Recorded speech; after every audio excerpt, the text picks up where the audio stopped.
suggestion that I didn't have to use the gavel. Before I call the meeting to order, I just wanted to share a couple things about public comment because I know we have a lot of people interested tonight. So when you came in this evening, you should have had the opportunity to sign one or two sheets, one for public comment on items not on the agenda and one specifically for the budget.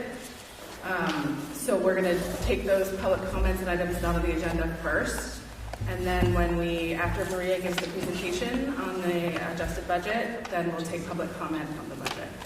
So all public comment will be governed by our policy on public comment, and just some key points I want everyone to keep in mind. So these are not public forums. We provide opportunities for citizens to express opinions and concerns to the board that are directly related to school operation.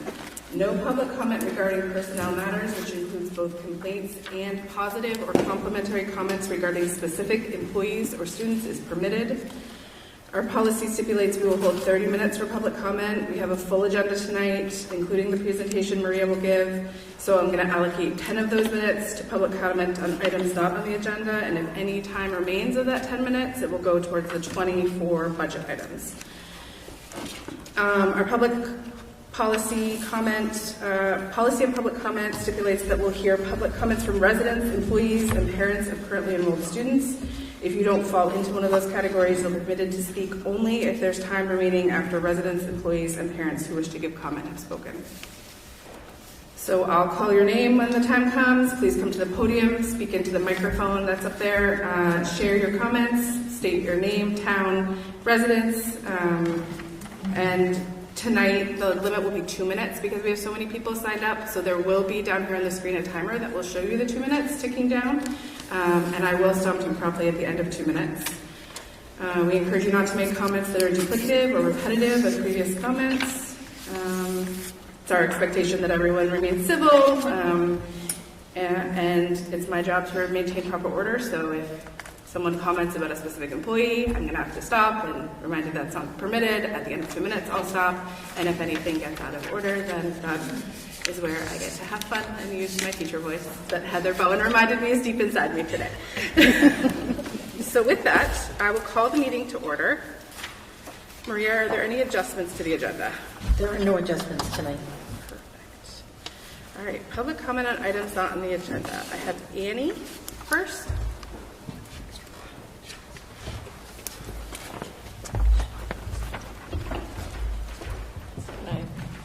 That's how people will hear you in the room, so just... No, I can use my good voice, but I need to... Okay, I'm fine. It's close enough. I'll bend over. It helps a little bit. Thank you. How's that? Am I audible now? Yes. Okay, so Chair... How do I pronounce your name? Gutierrez. Gutierrez, thank you. Vice Chair Flanagan and school board members, my name is Annie Kiermeyer. I am a long-term resident of Rockport. My children attended high school here. I'm a retired licensed clinical social worker, and I'm also a person of faith attending the First Universalist Church in Rockland. My faith holds love at the center of our lives and values equality, diversity, and democracy. We live in frightening times. People of color, immigrants, women, and LGBTQ+ people are being actively targeted by hateful people from the local level to the top of our government. This issue regarding a teacher's application is unfortunately one of thousands that are happening intentionally across our country. The decisions that are made by this school board will affect us locally, as well as contribute to the national climate of increasing hatred and discrimination. This is not, as the BDN says, merely a culture war backlash, quote unquote. It is a planned strategy on the part of a relatively few hateful people to target vulnerable people. I and many of the people in this school district support equality for our LGBTQ+ friends, neighbors, and family members. We will do all we can to eliminate discrimination. Our children who attend school here need teachers and staff who are positive role models for active inclusion of marginalized people. In this frightening time of hatred and division, we need teachers and indeed everyone to stand up, to speak up, to include everyone for the sake of marginalized children, as well as so-called non-marginalized children who also see the horrible effects of discrimination. I encourage the board to consider objectively the teacher's application and to see the applicant's support of LGBTQ+ issues as an asset to our schools. Thank you, Annie Kiermeyer. Do you want the written part? If you'd like to submit it, then we'll make sure the board gets it. Thank you. Lucy?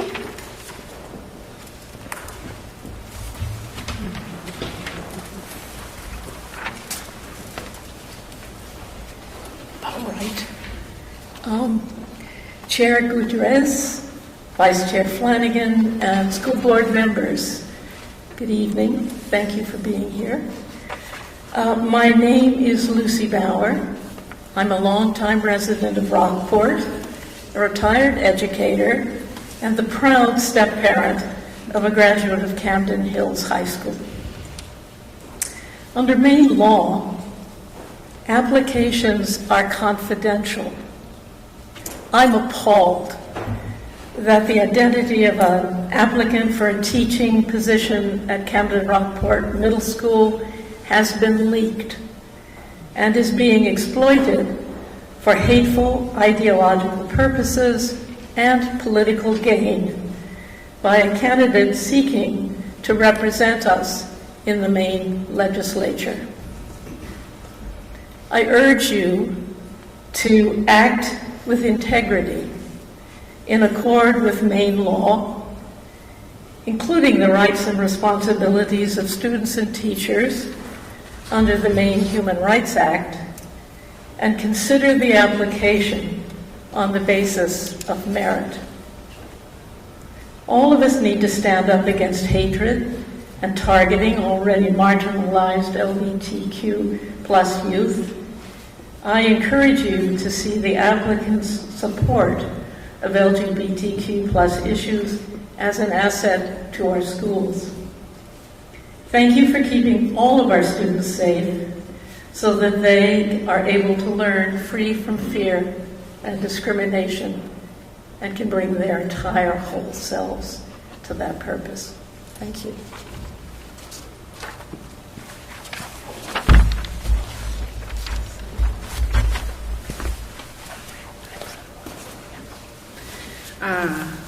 Corey. You're good? Okay. I have Jennifer next, who is not a resident, and I have so many people signed up for the budget that I can add you in at the end of the budget, but I want to make sure our residents and staff get a chance to talk. So the only person left is James Cook.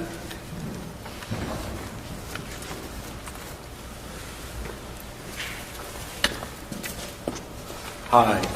I'd like to thank all the members of the Board of Education and Administration for creating a space in which it is possible for us to share ideas and differences thoroughly and clearly with inclusion of all of those, which is part of what education is. My name is James Cook. I'm a resident of the district. My children went K through 12 through this district, and they were supported in this district, for which I have so much gratitude, because I grew up in a school district at a time when there was not one gay, lesbian, or bisexual student who was out. And that was because when any student tried that, they would be beaten, they were taken to gravel pits. And we are in a time when we are facing the possibility of returning to that kind of tradition and those kind of quote-unquote traditional values. And it is so important for us at this moment, when there are some individuals who are calling into question the idea of there being books in a school library that they don't agree with, that we hold open the possibility that we can have differences of identity and belief and expression and still be together as a community, because that's what democracy is about. I have tears in my eyes because I carry the scars of being a kid who could not be out at that age because of the threats that he faced. And I am so glad to see you in leadership people who will not let this happen again. Thank you. Thank you. Thank you. I appreciate it. Minutes. Can I get a motion to approve the February 25th regular school board meeting minutes? All those in favor?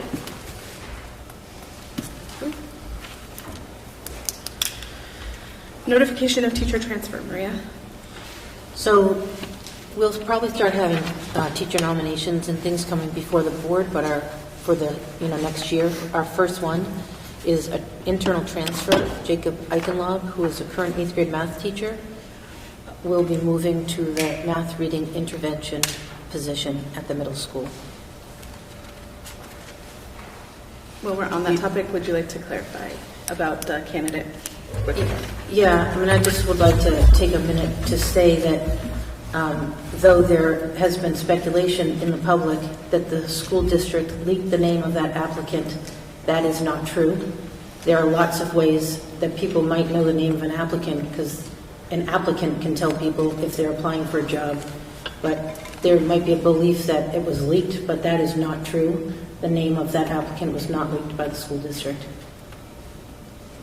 Thank you. Item 6, presentation on the middle school daily schedule. Jake, I'm assuming that's you.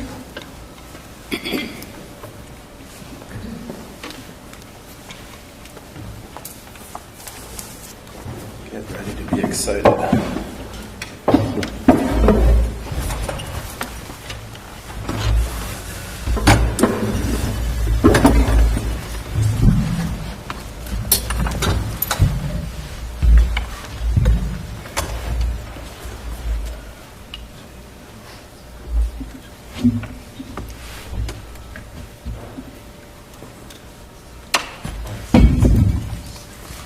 Okay, it was on my calendar to present to the board at this meeting about the Camden Rockport Middle School daily schedule. So you can think of this as a quick look under the hood. Many of us in this room went to junior highs, not middle schools, which are basically high school schedules where you have 8 periods or 7 periods and everybody's going to a different place. Middle school schedules are a lot more complicated. And they're grounded in contemporary pedagogy for middle-aged students.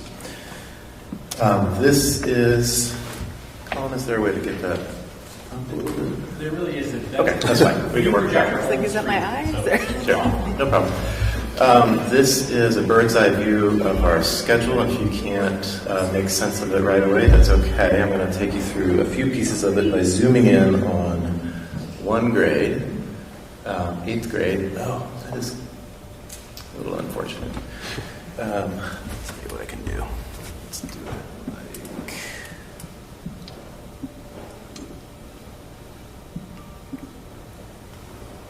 We're going to go with it. Each day begins with homeroom and crew, where students have announcements, social emotional learning, team building, team business, and team assemblies. And the day ends with schooner, which is 30 minutes for homework help, remediation, retakes, all school assemblies, full band, full chorus, or enrichment. A bullet that you can't see there is that 2 days a week we have homework club, which extends the academic day beyond the regular schedule. And of course, there are a plethora of after-school activities beyond that. So that's the start and finish of the day. In between is lunch, 2 outdoor breaks, and 4 70-minute academic periods. That totals 16 70-minute periods in a week in which the following happens. 4 of your 4 normal core classes meet 3 times each week. The asterisk is there is because 5th grade does it a little bit differently. They have the ability, because of the departmentalization, to add a little bit more time towards math and literacy. A cultural art class meets 3 times as well per week, and down there underneath the projection screen, there are 10 35-minute XL meetings, and that's where things get a little hairy. But I'll back up first to CAT. So I said that just like core classes meet 3 times a week for 70 weeks, 70 minutes, so do CAT. There are 4 cultural art classes: performing arts, family consumer science, you may have known it as home ec when you were young, technology, and art. Each student gets those for 3 years of their 4-year term in the school. And this graphic there shows how it gets rotated through. XLs are more complicated. Those are the 10 35-minute blocks in a week. They happen during a single period. They're split into the two, XLA and XLB. XLs include, but are not limited to, Spanish, writing, library, study hall, guidance, physical education, band sectionals, chorus sectionals, a lot of different interventions, and special ed direct instruction. This is one page from our many-page schedule sheet, and it shows one grade's XL rotation schedule. So you can see that each trimester, each of the 4 homerooms goes through a different sequence of XLs. Students can be placed in a variety. Okay. I guess I would just point out that it's super complicated. And I actually can't speak intelligently about it at this point because I just finished helping transition all the students to their trimester 3 XL schedules. This is really maybe more interesting. This is my final slide, a few pros and cons of the schedule. Pros, the day begins and ends with blocks that are emotionally, organizationally, and academically supportive. So in a junior high model, you might have walked right into math every morning and walked out of Spanish at the end of the day. This schedule has a developmentally appropriate start and end of the day. Core classes also meet at various times of the day. The drawback of that is keeping track of your schedule, but a developmentally beneficial aspect of that is a student who is tired every morning, doesn't always have math first thing in the morning, so it rotates through their experience. You can say the same thing for teachers, maybe. Long periods allow for in-depth lessons in labs, so 70-minute period is a nice long chunk, and our teachers really do an incredible job making use of that time bell to bell and making it meaningful. Another benefit is the cultural art teachers get to be part of the team. So they're really fully integrated. They have common planning time with the team, and they are fully integrated with the PBLs, and one of the significant reasons why the PBLs are so deep, rich, and successful.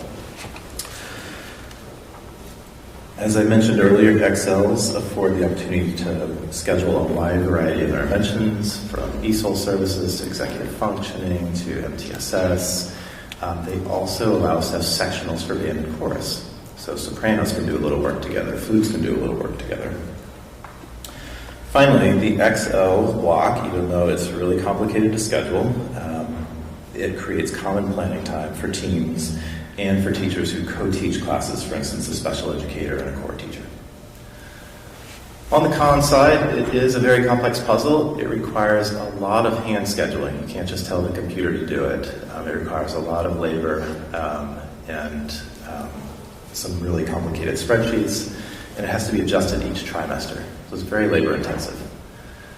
One common complaint is that if a class meets only 3 times a week, it means it's not meeting every day. And some people believe that daily math instruction or daily touch on, Spanish. Yes, well, this is not related to,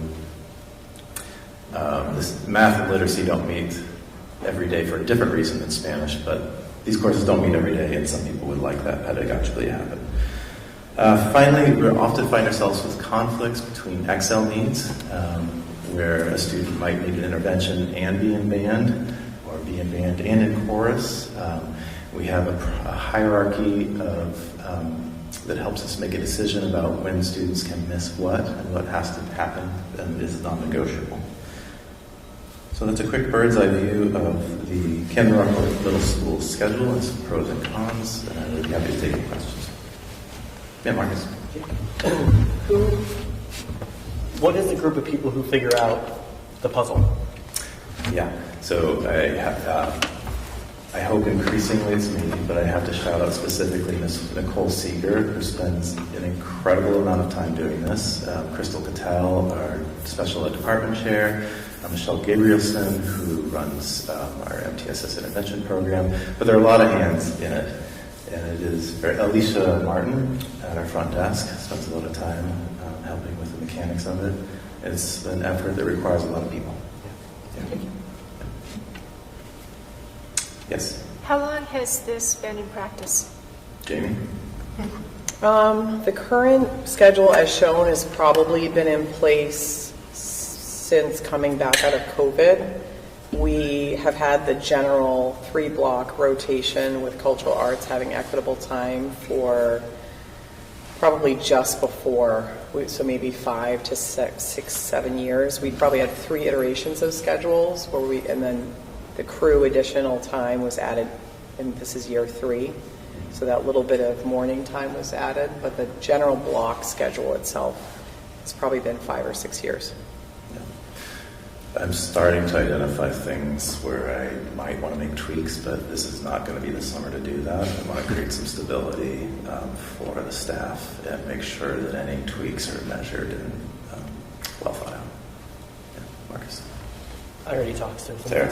So can you talk a little bit more about the PBLs and how they're incorporated into the schedule? Sure. So you saw Heather Butler present the other day on one example of our PBLs. And PBL, project-based learning. They're interdisciplinary. They involve teachers collaborating across curriculum and students working on projects that reach into different curriculum areas. Creating authentic real-world products that have been revised into quality, quality that's worth putting out in the community and having people come see it. So the relevance of the schedule here is, I'd say twofold. One is having the long blocks where you can do something substantial and meaningful, and 2 is having the opportunity for the teachers to co-plan and actually meet and make coherent plans about their collaboration. Is that what you're asking? Yeah, and I guess at what point in the day does that happen? While the students are at their Excels. It's one of the Excels. Yes. Okay, got Yeah. it. Great. What do you hear from students and parents about the setup where students will get 3 of the cats, home ec, tech, art? They'll get those 3 of their years, but not all of them. Or correct me, I'm not saying it properly, but yeah. So, for example, like I've heard some students are particularly bummed that there's a year they don't have art, things like that. Yes, I've lived that in other places too. I personally have not heard a lot of feedback or any feedback regarding that. I think in large part the schedule is opaque to families, and I have not heard complaints on it. I think Can I respond to that too? So we changed that 2 years ago because we were on a quarter system for, so that it was another change, whoever asked about that. So we had a quarter rotation and we moved to trimesters. Students actually have the same amount of time in a given content area over 3 years versus 4. So the challenge teachers were having was trying to fit a integrated project in a trimester and then have to end the cultural arts class before that trimester ended and switch and rotate. So what was happening is we were kind of operating like a quarter system in a trimester schedule. So we had 2 systems going at the same time. Teachers' feedback was we needed more time to do the rich project-based work, which most of the time the products are somehow integrated into the performance or the art, and they wanted more time to do that. I think there was an obvious sense of loss in some ways around art. It's a good example. 6th grade actually started to do some art incorporation into some of the classrooms to try to help offset that feeling of, why don't I have art? And there was some thought given to why certain grades didn't. Cultural arts teachers participated in that decision, so leaving performing arts out in 8th grade felt like it gave a good foundation at 5, 6, 7. And then, again, they're all students that in 7th and 8th grade can try out for the play or the musical. So there was a lot of thought into how certain cultural arts went with which grade level and the time of year they happened. So they lined up the product mediums with the cultural arts classes that were already in place with projects they felt like were really strong that they wanted to hold on to. So I would say generally though, everybody likes to have everything every year, and the idea is not everything and a little bit. It's rich, deep, meaningful, ongoing work. So just that. Can I give a parent feedback on that? We have to do that during public comment, sorry. But feel free to write to us because we'd love to hear your perspective as a parent. It's public. Don't worry. Any other questions for Jake? All right, seeing none. Thank you, Jake. Thank you. Thank you. Crest Bridges Program Overview and Impact. Katie. While I'm setting up, Jake, you're so much taller than I am. Who isn't? I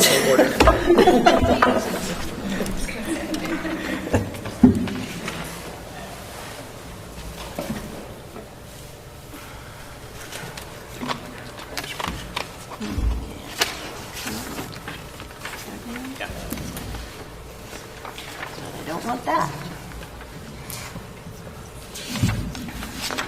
I want you guys up on the board to imagine you were back in a third grade class learning math, okay? What was it like for you to do that? Oh, that's just not going to work. It's the happiest time of his life. Let's go this.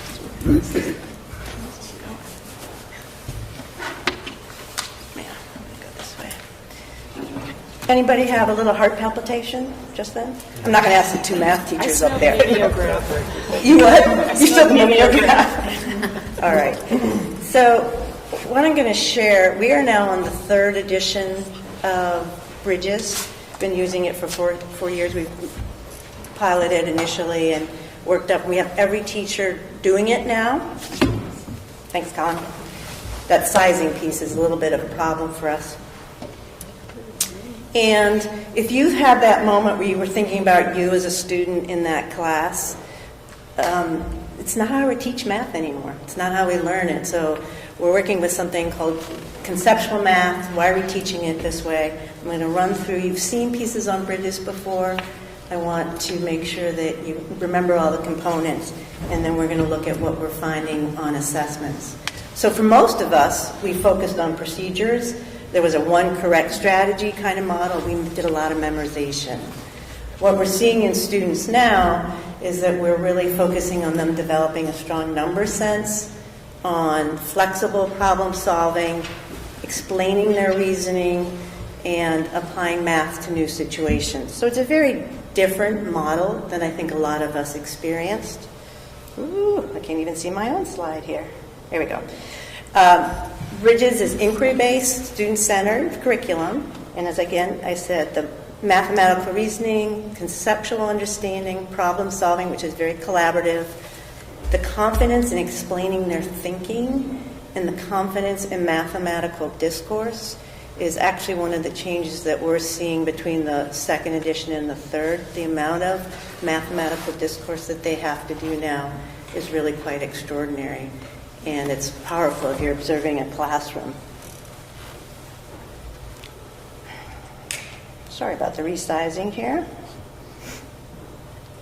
So there are three components. There's a number corner, which is a daily workout, and I'll show you some images so you can have a view in your mind of what that looks like. There's a problem and investigation. I would call that the meat of the unit, what the kids are working on.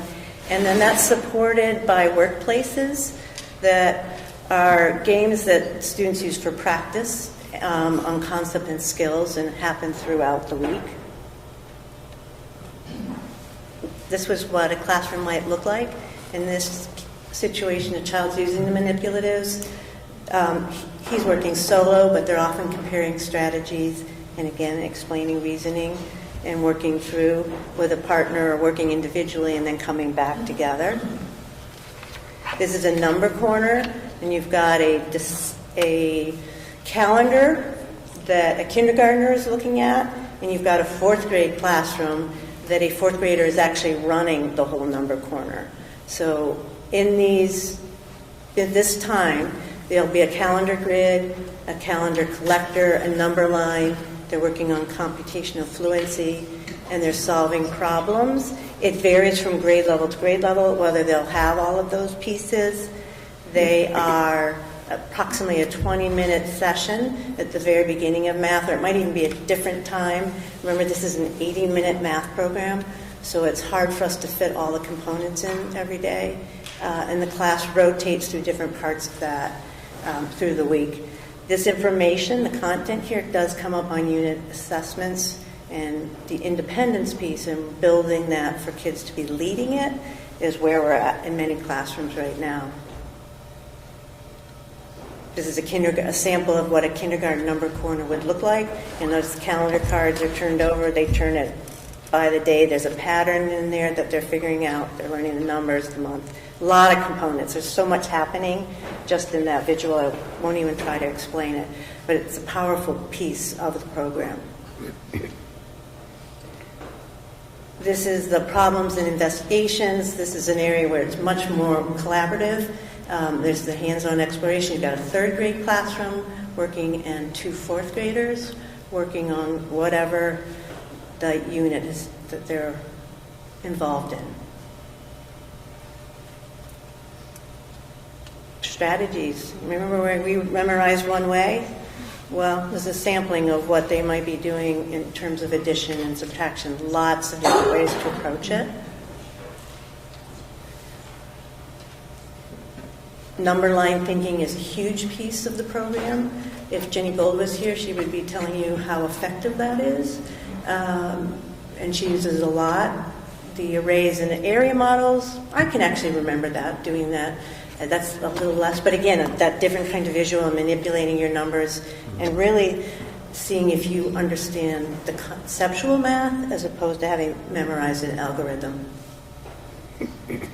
The piece here called, you see it just at the bottom, meaningfully distributed learning. This is a big piece of Bridges, so that the concepts, this is a sample of a third grade, it's starting in second grade, it's getting practice and more proficient in third. It might be happening somewhere else in a different third grade unit. It might be being reviewed in fourth, so there's a lot of overlap so that children have multiple access points to practice that skill. Workplaces. This is a kindergarten room, I think, if I'm looking at it right. And you can have just a sample there of what the child is working on in this game, and they might play it with a partner. I've been in classes where if it's a little bit too competitive, they play it with a stuffy against a stuffed animal, so that they're just learning to do that negotiation before they're ready to play with a human being. It's very effective, actually, model. So workplaces are about students practicing that strategy through a game. They're building fluency as they're doing it. They're using the manipulatives. They're working collaboratively. It also is a really nice time, because there'll be several workplaces happening at the same time, and students are moving through them and signing up. And for teachers just to observe, to watch and see how they're thinking, how they're supporting their learning, and what's happening, and move around that space, because it's a fairly independent time. So in this class, you might hear students say, I solved it a different way. That number line's coming back. Let me explain my thinking. There are 2 strategies that work here. And students are really thinking mathematically at this moment. It's fun to watch. So third edition, they've updated their assessments, There's a stronger standard alignment. It's, and again, tied to Common Core. They've expanded their digital resources. They've improved differentiation supports, and I'll talk about that in just a second. And they've really streamlined and cleaned up the progression of concepts. People are feeling really positive about the third edition, which is exciting to see. So in terms of data, what we're seeing, and I use Maine through year, in math, and we've got both the state average here for students who have met in math, and then what we're seeing it in the district at our school. So in 23-24, our third graders were 76% were meeting, our fourth graders 82% were meeting, and last year third graders 82% were meeting, fourth graders were 86%. So we're seeing really good, powerful results, and teachers are seeing much more foundational knowledge coming up as they move through. So I'm pretty excited. There's lots of pieces that I like about Bridges. This is one of the components that we're seeing strong results. The additional components that Bridges has, there's a strong alternative lesson for intervention. And again, Jenny Gold's our interventionist, using it in lots of ways. And there's an extension component that's called Concept Quest. And it has 2 pathways for difficulty, and a teacher can decide how they want to use it. Students work independently. So they've really reached both ends of the spectrum there. I'm appreciative of that. Jenny, who offered to be here tonight but lives in Dimmer-Scott, and I was like, you don't want to do that, is involved in the Bridges Leadership Cohort this year, which has been a very big piece of her own PD, because she's working with math leaders around the state. She's also involved in the main statewide mathematics PLC. And to hear her talk about Bridges is like a different language, because her training is that much farther. And for staff to have access to her expertise has really been lovely. And she's seeing significant growth in many areas, including, as I said, the number of concepts, the understanding fractions, and the improvement of mathematical discourse.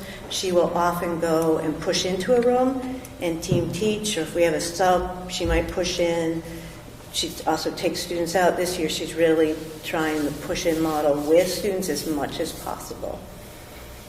Just want to give you a perspective from teachers. We had 2, Teresa Curtis is a kindergarten teacher and Molly McKenzie combined their quote together. I was talking to them both, and Molly teaches first grade. They're both experienced Bridges teachers. The newest edition of Bridges embeds literature into math learning, places a strong emphasis on noticing patterns, helping children build real number sense as they discover how numbers work together. It promotes number talks and encourages students to share ideas and strategies with one another, creating a highly engaging, student-centered environment where students think deeply about number relationships and learn from each other. That's a powerful endorsement. Amy Brown, who is brand new to teaching math this program this year and has been working with Jenny as a new teacher to Bridges this year. I've been impressed with the program. It's student-centered, hands-on, inquiry-based, and manipulatives help students develop a strong understanding of math concepts. I also value the number corner routines, which provide ongoing practice, review and practice. Students regularly work together through workplaces to reinforce skills. And home links, a piece I hadn't mentioned, offer helpful options for additional practice at home or in small groups. Online resources, videos, and summer training were also very helpful. Truly enjoyed teaching math with this program. And just a reminder to us, students still learn the traditional algorithm, but the understanding is coming first. So we're seeing very nice results in what we've been doing over the last few years. Glad to take any questions. Right. So, Katie, can you explain, is the math interventionist position, is that somebody who's employed by the school? Or okay. Yeah. It's not somebody who comes from Bridges and is basically... No, and it's a great question because we've had Bridges coaches for 3 years. We're ending that this year. Okay. And you've heard me say it before, that has been the best implementation model that I've ever seen in my teaching, is to have, for staff to have access to coaches. So the very first year they trained everybody that was teaching math. The teams can reach out to them and say, this isn't working, our pacing is off. And they've been fantastic. Jenny is hired by the district as an interventionist. And in the past, I've told students, she actually has a slightly shifted schedule. She comes a little later and stays later, so we can catch kids after school at Y-Care, trying to reach more students that way. And asked this year to just try the model of what would it be like to push in. So she's experimenting there. So how is it decided, or how does she end up working with one classroom versus another at any point during the day? It's really decided on students first. So she falls under a Title I, so like reading and the math, and that's based on team meetings and also scores. And so we try to service the 25th percent and below on NUIAs, on whatever the testing is. They also track all of the assessments that are in Bridges, so they can look and see, maybe that was a terrible test day for that child on standardized testing, but we're seeing this progress. So those children are identified in those monthly meetings. Got it. Thank you. Yeah. Sir? I saw that there was something about like that there are online components to it. Is there any portion of this that's taught on a screen, or is this all sort of on paper? It's all on paper. Okay, yeah, thank you. With beyond the teacher maybe having the slide up, right? Right, okay. So the online resources were more for like either parents or teachers to consult. Correct. After. We're really trying to move away from the screen. Yes, that was my question. Is if anything of this curriculum takes place on a screen for the kids? Sounds like it doesn't. It doesn't. Thank you. Yeah. 3 questions. I'll ask one at a time. Home links. How are teachers handling that in conjunction with the cross homework policy? So that I leave to teacher discretion. They can offer it to a family and say, often parents will reach out to us and say, do you have something? So then they have something to share. A teacher might send it out and just say, this is available if you're interested, and some may not use it at all. Great. And then I had another question about, I think it was called Concept Quest or something to that effect, maybe for students to choose a more difficult path or for teachers to choose one for them. How is that being implemented? Is it up to teacher discretion? I'm just kind of curious if you have some data points on that, because I haven't heard or seen much about that. That still is teacher discretion. Jenny's been pushing that hard. She's like, this is actually available for you, sort of the other end of the spectrum. If you have kids that are testing out or really have this piece, this would be an option. It's a little tricky to figure out whether a student can be independent enough. It's designed to be that way, but often we find that you might need a little bit of teacher instruction initially to feel comfortable doing it. So that's an area where we're trying it harder this year than we have in the past, and there's still room for growth on that one. Final question. Yes. I feel like I'm reading that nationally there's a concern around math learning with kids not getting the algorithmic memorization piece down, almost as if it's a trade-off that comes from some of these programs. It may not be Bridges, but I'm wondering if we're seeing that. And sounds like not, but I'm just curious whether there are points at which it's like, okay, you have to know your basic addition and subtraction by this point, or I remember my trauma was 3rd grade, the times table all time, yeah. So I'm assuming that's not happening in that way, but I'm curious how we are ensuring that we are checking the box on that kind of automatic recall of basic facts. So I just had a conversation with a 4th grade teacher who said, their fractional understanding is like nothing I've ever seen before. And when I come into classes, what they're doing in fractions would have been what I was starting to teach in 7th grade. So I'm like, okay, this is pretty powerful. He said, but their multiplication fluency isn't so great. So I think it varies from year to year. And I also think it's somewhat controversial on how you do that. I know I taught a lot of kids who had great algorithm memorization and 0 number sense. So what that balance is really going to be directed by the teacher there. Okay. And hopefully they're catching all of it. Any other questions? Thanks. Thank you, Katie. Year 3 mid-year strategic plan update, Maria. So the Year 3 mid-year update is in your packet. Hopefully you've had a chance to read it. If you have, you will notice that there are many of the action strategies that have been completed already this year. There are some that are ongoing, and there are a few that still need to be addressed. And in some cases, it's maybe because those timelines weren't till the end of the year, or there could be a variety of reasons. But for the most part, I feel like we're making great progress on the strategic plan. And we're happy to answer questions. We've got all the principals here, so we kind of broke it down. Some of the stuff is specific to the middle school, some specific to the elementary school, some relevant for both.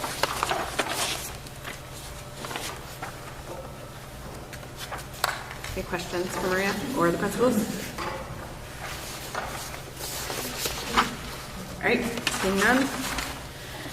FY27 budget update.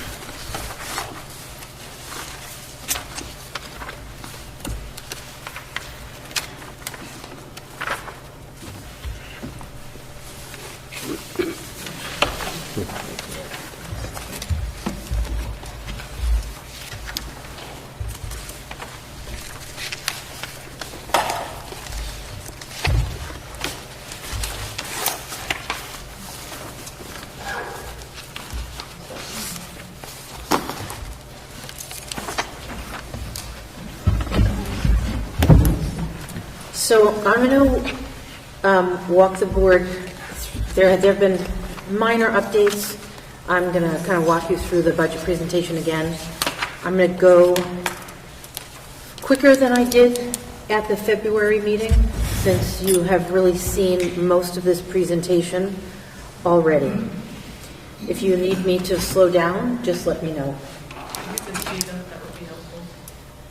I did not. What is it? Oh, thank you. So where we are right now with our expense increase is at 2.16%, and the taxpayer increase at 1.45%. Just for a little bit of context, this budget adjusts to our varied and changing needs. It includes some reductions and some additions. All of the changes are based on enrollment, needs, and capacity. It's a balanced approach that we took to the budget, and I believe this achieves fiscal responsibility while maintaining strong programming and district sustainability. Our decisions about resource allocation really are a function of enrollment, capacity, and level of student need.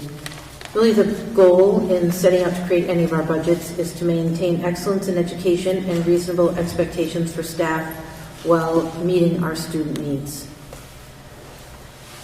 And, you know, there are times when people assume that staffing reductions or additions are being made as trade-offs, like we're doing one thing at the expense of another. And that's not really true. When we create a budget, we are making decisions individually based on enrollment capacity and need when that comes to staffing positions. In fact, in this year's budget process with the SAD, we went through every single position that exists in the SAD and evaluated every position. And, you know, it wasn't about trade-offs for us. It was about this position as an individual position and evaluating it based on needs, capacity, enrollment, those sorts of things. This is our 10-year enrollment in October. So our October enrollments for the past 10 years. I've added the pre-K line in. Most of the, well, about half this slide we didn't have pre-K. We added pre-K in 2021, and next year we're planning to have universal pre-K, and we're expecting about 36 students. Just for consistency, the K-4 enrollment is listed in the next row, and we're projecting 286 students next year. That's about a 90 student decrease in the past 10 years. At grades 5 through 8, we're expecting 333 students. That's about a 26 student decrease over the past 10 years. And when you do the total enrollment, including pre-K, we are expecting about 655 students in MSAD 28. From that table, it's clear that our pre-K numbers will increase because we're going to provide universal pre-K, and our K-4 numbers have significantly decreased, and our 5-8 numbers have decreased somewhat. We've had a 24% decrease in enrollment at the K-4 level in the past 10 years. Naturally, fewer staff are needed when there is a significant decline in enrollment. I'm actually going to just start with the staffing story. Again, you guys have seen this already. I'll go through it pretty quickly. This is what we are reducing and why. The plan in this budget is to eliminate a grade 3 classroom teacher. We have 52 students currently in grade 2 with 3 teachers. Grade 3 only needs 3 teachers next year. Their class sizes will be between 17 and 18, which is well below our policy targets. If we kept 4 teachers, class sizes would be 13. We are reducing K-4 Spanish to half-time. With that enrollment decline of 24% in the past 10 years, we need to adjust our special staffing as we have adjusted our classroom teaching staffing. We can provide the same level of programming in grades 1 through 4 with a half-time Spanish teacher. We're planning to eliminate one resource room teacher at the middle school. Caseloads at the middle school for special ed teachers will be 15 instead of 11 if we kept all 4 teachers. The state max caseload is 35, so at 15 we are well below that. We are planning to eliminate one of 2 intervention coordinators at the K-8 level. Some services may look different because we'll have one person who's crossing between the 2 schools, but interventions for students will remain robust. We're planning to reduce gifted and talented at the elementary school from 0.8 full-time equivalent to 0.6. We're able to meet current and projected gifted and talented needs with this level of staffing and some enrichment. We're planning to eliminate 4 ed tech positions due to decline in numbers and reduced needs. Those 4 ed tech positions are 1 resource room ed tech at the elementary school, 1 resource room ed tech at the middle school, a one-on-one ed tech for a student who no longer needs a one-on-one, and the CRMS behavior ed tech. We are also eliminating 1 regular ed tech position at the elementary school. A word about universal pre-K and special ed costs. So as we go through this budget, it does not include pre-K special ed expenses or revenues because the state mandates that we charge those expenses to a totally separate fund that never goes to taxpayers because it's 100% covered by the state. So we are adding staff at the pre-K level. We are adding a pre-K special ed techs. We're adding 4 of those. 2 of them will be in the regular pre-K classrooms and 2 of them will be in self-contained classrooms. We are adding a half-time pre-K special ed teacher that will combine to make a full-time job with the pre-K coordinator. That pre-K coordinator will be a quarter devoted to special ed and a quarter devoted to regular ed, but it will be 1 position with a pre-K special ed teacher / coordinator.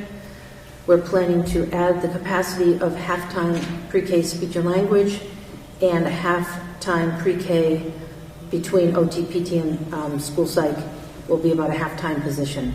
So we're adding all of those positions for universal pre-K to meet the need there. But all of those positions, and those are all the ones for special ed that are needed for universal pre-K, those are all covered by the state. So they're not in this budget. Cricket. Can you just potentially re-explain what that looks like in terms of an individual staff person? Like, which one of these? So the top bullet is 4 individual people. Right. The second 2 bullets is 1 person. And the last 2 bullets might be a combination of people or hiring consulting that aren't necessarily employees. That all just depends on how that it works out. And for the 2 bullets where there's the half pre-K sped teacher and the quarter pre-K coordinator, the remaining quarter of that person's time is for general ed in some form. Pre-K general ed, the reason why they're not on this list is because we don't get reimbursed. It's actually in the budget. Right, got it. Because it doesn't get reimbursed. Great. So these are the other additions that aren't special ed pre-K. We are planning to add a pre-K regular ed teacher, that is a person. A pre-K regular ed tech, that's another person. That quarter-time pre-K coordinator that we just talked about that fills that other role. A quarter-time accounts receivable person in the central office. And that's really a half-time position, but a quarter of it is paid by the CSD. And a half-time administrative assistant support person for facilities transportation, assistant superintendent business manager. That is shared with the CSD, so only a half of that is in this budget. We're also reallocating 2 positions So we're not eliminating them, but we're changing them and reallocating them. One is the CRES behavior specialist is going to become a CRES BCBA, and that position's being allocated financially to 3 different cost centers: pre-K, special ed, and regular ed, SK4 special ed, and K4 regular ed. And we're reallocating a kindergarten special ed teacher that was added to kindergarten this year as kind of a one-off thing. We're reallocating that position to pre-K life skills and K4 life skills. So part of that person's position will be pre-K self-contained life skills, and part of it will be to help the K4 life skills current program. Great. What does BCBA stand for, and what is that reallocation? How would you characterize what that reallocation means? It's a certified behavior analyst. Board certified behavior analyst. Is that right? And 0.4 of that full-time equivalent will be charged to pre-K. 0.2 will be charged to special ed, and 0.4 to regular ed. So the person's job will span really the whole school, pre-K to grade 4, special ed, and regular ed, just depending on need. Is the 0.4 pre-K special ed pre-K or all pre-K? All pre-K, Okay. I think. Special ed. Special ed pre-K. So that piece is reimbursed, right? Yeah. Okay. Yes.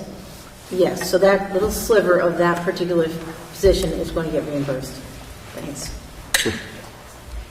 One more question, perhaps in line with Rick's question.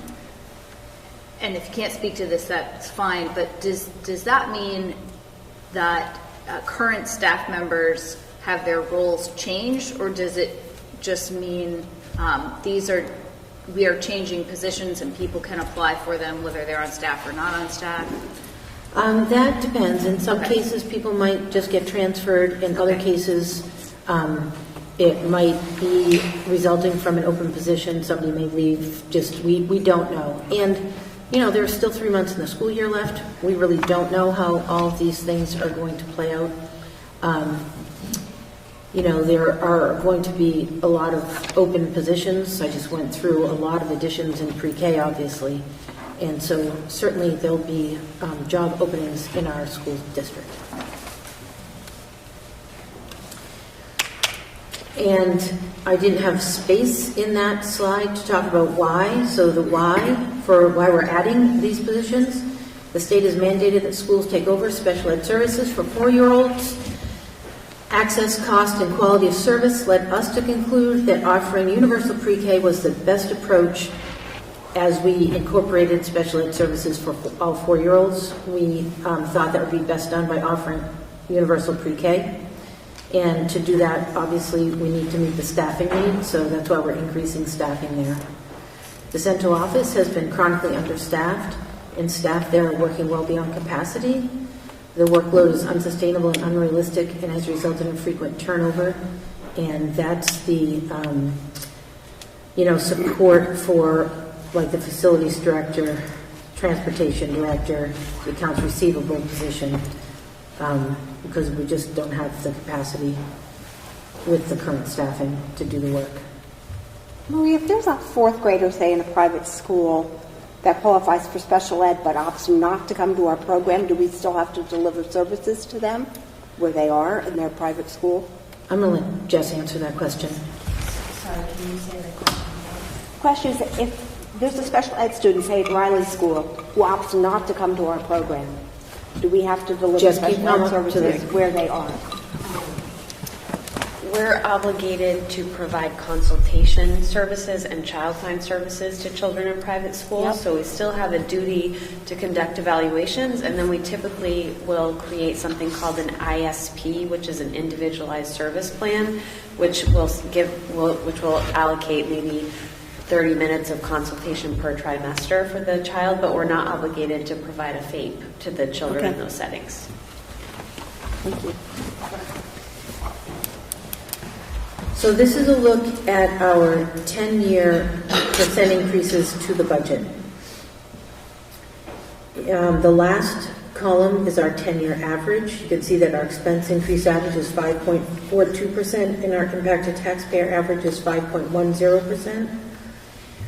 We've had some years that skew our data a little bit. FY19 was the new middle school, so we had a very significant increase in our budget that year. As we did the following year, which is when the MET building was renovated.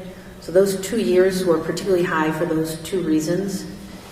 And, you know, post-pandemic, they've been a little higher than they were pre-pandemic. But you can see this year's is coming back down.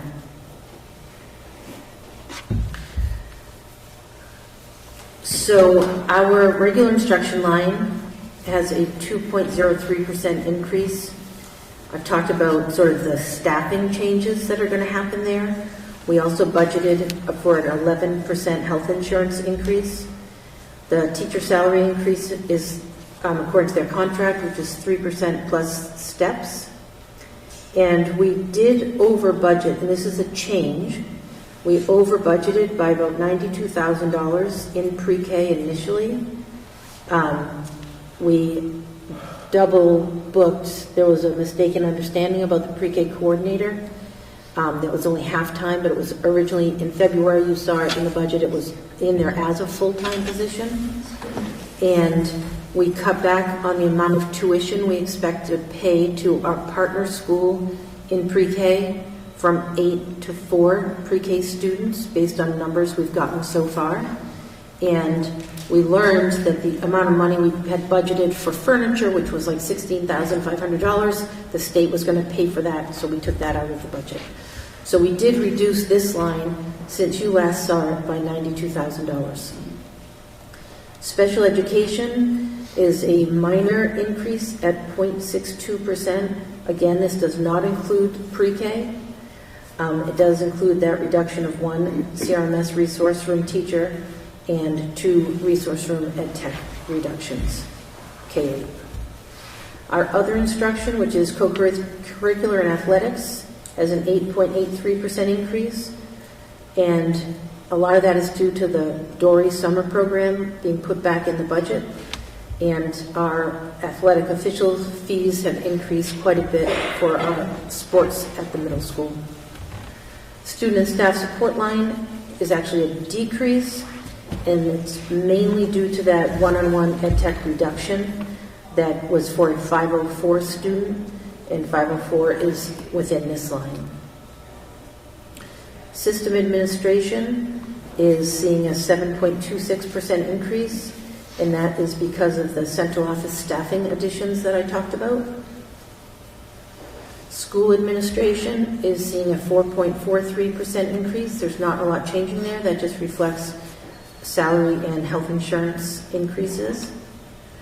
Transportation is seeing a pretty significant increase at 27.15%.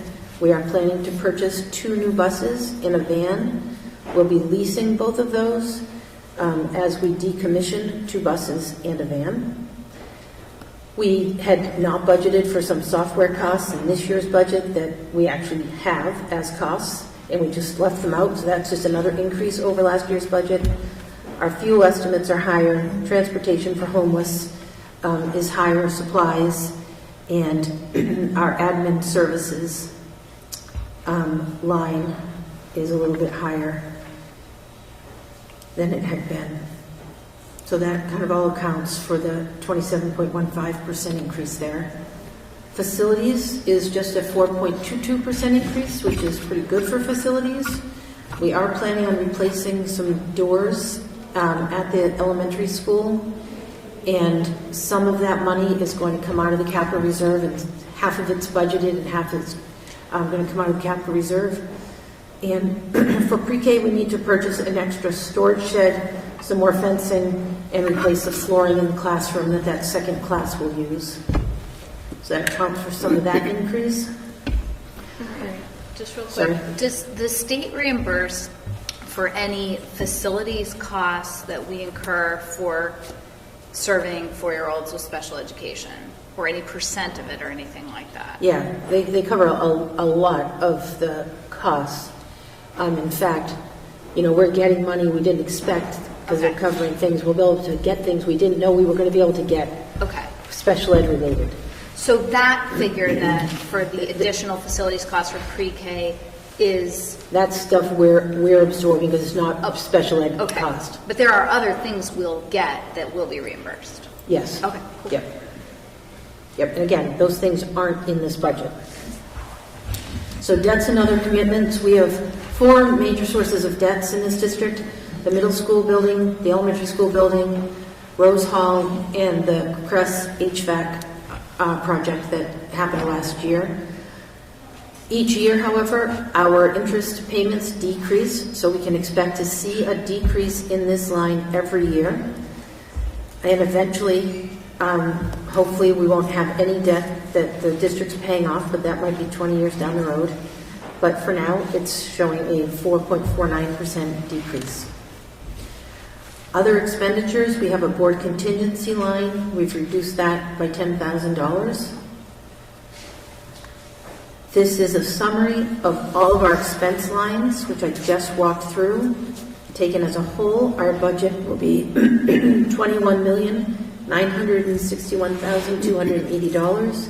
It's about a $465,000 increase over last year, or a 2.16% increase.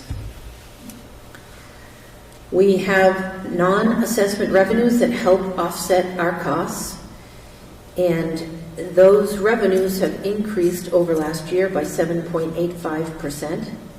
A large part of that is tuition that's coming from other school districts who are sending their special ed students to our school.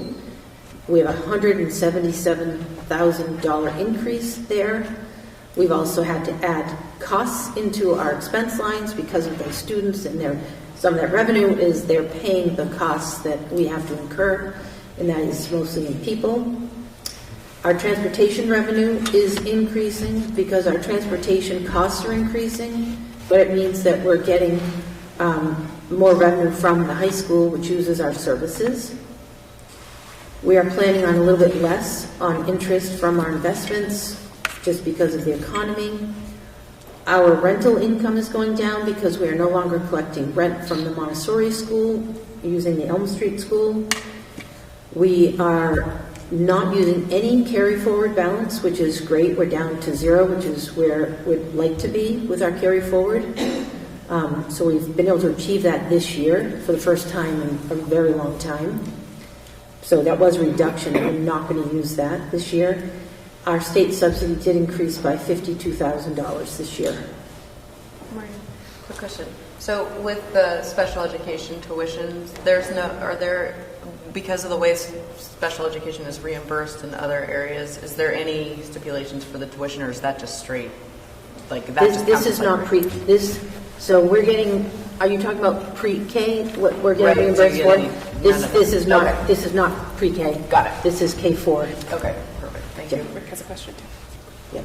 So the line above that, the parent-paid tuition. So the increase from 25,000 to 32,000. How many students does that represent, or do those two numbers represent?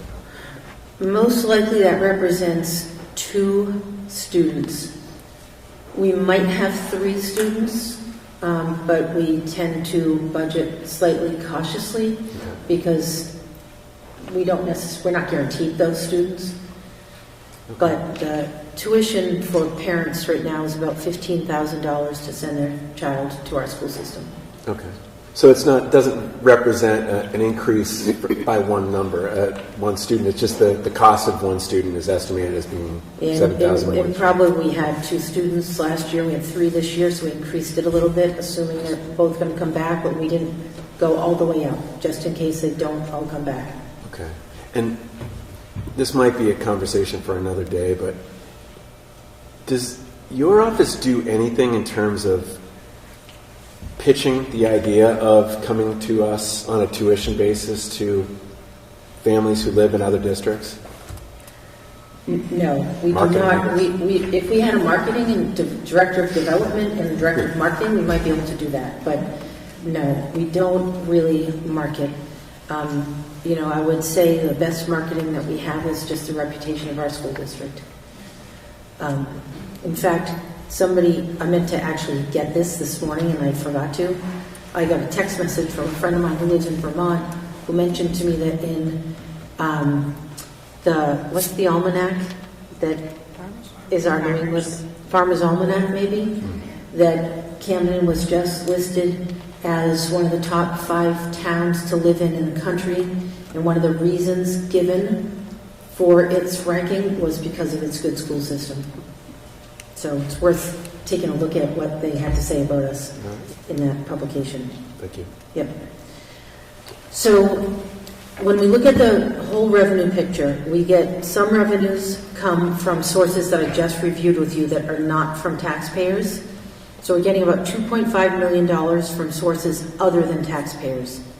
Then taxpayers have to make up the rest of our budget, which is $19 million more dollars. And that's broken down into 3 categories. One of those categories is the required local amount, which is what we are required to, the state says we have to raise. It's the minimum we have to raise for education. And that's based on our pupil count. Based on how many students we have, this is how much you have to raise. That's $8.9 million. We also have quite a bit of debt because we've got debt on 3 buildings that have been renovated in the past 20 years. So our debt is at $3.2 million. And then the additional local is the extra money we spend beyond what the state tells us we have to spend, that we choose to spend, and that's $7.2 million. You can see here that between the debt and the additional local, it's more than the minimum. It's interesting, if I had gone back maybe 10 years, I can tell you our additional local is catching up to our required local. It hasn't always been that close. It used to be about half as much we would raise, about half as much as we were minimally required to raise. And that amount that differential has been going up over time, just as an aside. So the summary impact for our taxpayers is the average overall for our 2 towns is 1.45%. That hits the 2 towns differently based on number of students relative to each other and the valuation relative to each other and how that's changed from last year. So Camden's taxes will go up by 0.88% and Rockport's 2.24%. The minimum required to be raised that the state tells us we have to raise is based on a combination of pupil count and valuation. And that's just taken right off a report we get from the state. Camden's pupil count went from 365 to 355, so it decreased there. And Rockport's went from 315 to 304, even a larger decrease there. So part of it is based on pupil count. And if the pupil count, let's just pretend that pupil count says you have to raise $100. And then they look at our valuation, and the valuation says your town can afford to raise $300. Then the state's not going to give us any money because it's saying we can afford to pay what we should be paying because of our pupil count. If, on the other hand, the state says you have to raise $100 and the valuation says you only have the ability to raise $75, then the state will give us the $25 differential, and that comes as state subsidy. So we had 1 year, last year, or 2 years ago maybe, Rockport got a very small subsidy, but it was the first time, in, I think ever, that we got any subsidy in SAD 28. But we are back to no subsidy this year and next year for either town. Camden's far from coming close to getting subsidy. Rockport was closer, but we're not getting subsidy. So we are known as a minimum receiver because our town valuations say that we can afford to pay what we're required to pay. The additional local and the, which is the debt service and then additional amount we have to raise, is based on a different formula between the two towns, and that is based on really only the valuation. And they look at the valuation compared to each other, and it depends what happens with it, and then that results in the share each town is supposed to pay. So that ratio is different than the required local ratio. So they end up having different impacts on the two towns. Rockport's valuation went from $736 million to $847 million, and Camden's went from $1.12 billion to $1.277 billion. The difference in valuation, what happened between last year and this year, resulted in a 0.23 shift from Camden to Rockport. And that's why Rockport's taxes are going up more than Camden's are.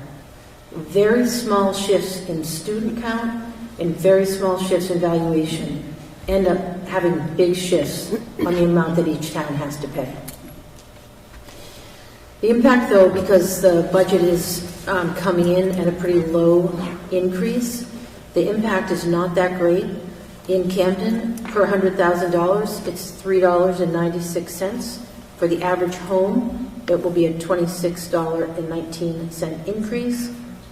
Rockport is $10.64 per 100,000 value of home, and the average home will be $62.36. I didn't bring the five-town CSD, Camden and Rockport, to add to this, but it's a combination of the two school districts, how it impacts taxes. I'm sorry, Maria? Yep. You don't have to go back a slide, but just trying to process. You said that the two categories, there's the pupil count based, yep, and then there's the other additional local.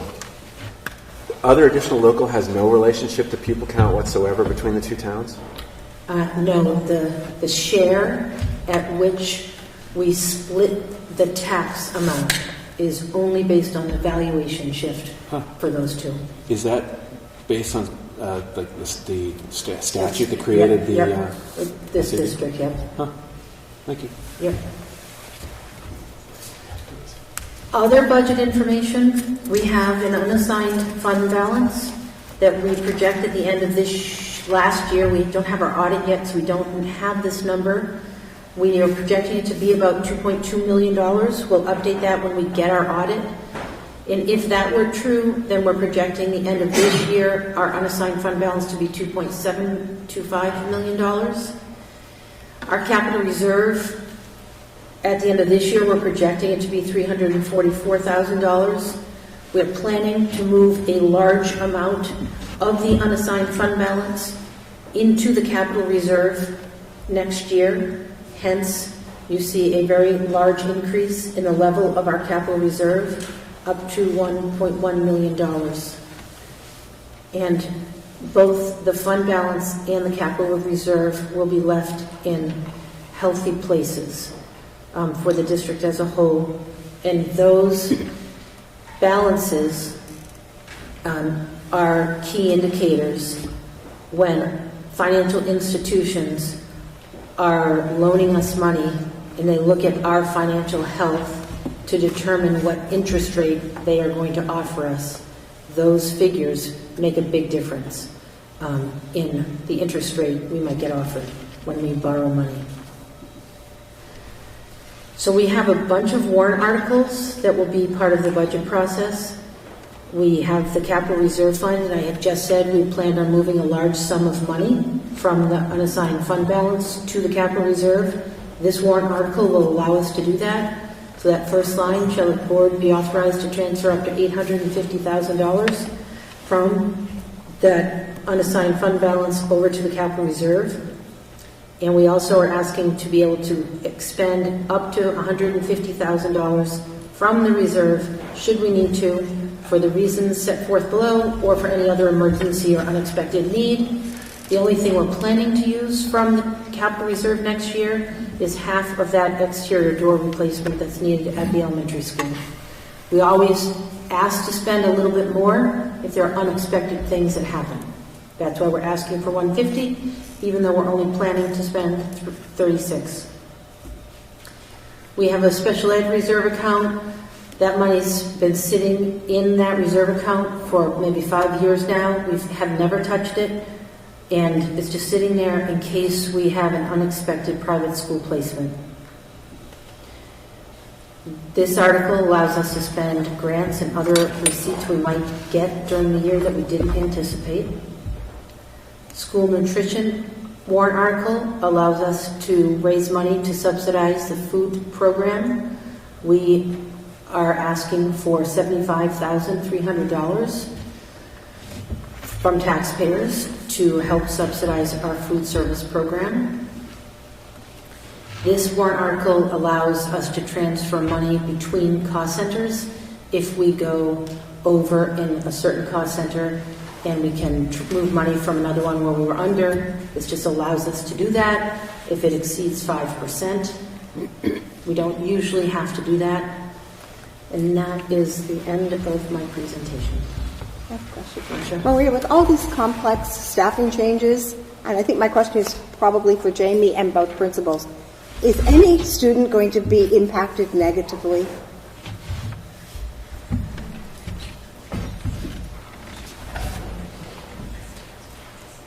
You know, I think on some level, Marcia, that is a matter of perception. If you asked me the question, is any student going to be deprived of an excellent education, I would say no. I think that's what I'm asking you, yeah. I think that probably somebody could argue that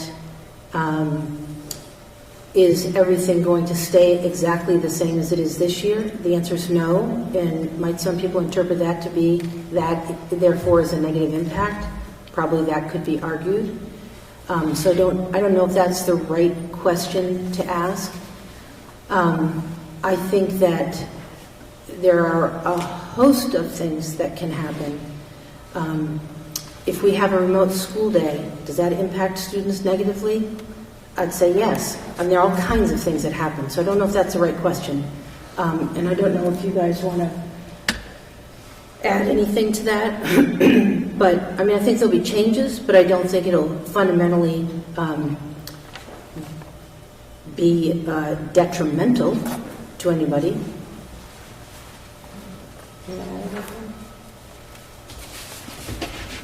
I mean, I think without going through every position and cut, that's a really global question that's pretty difficult to ask. I think the biggest shifts are going to be the ones that create some structural reorganization that's going to take time for teachers and teams and principals to reorganize how they're going to service students within structure that used to work one way that now are going to have to look somewhat different.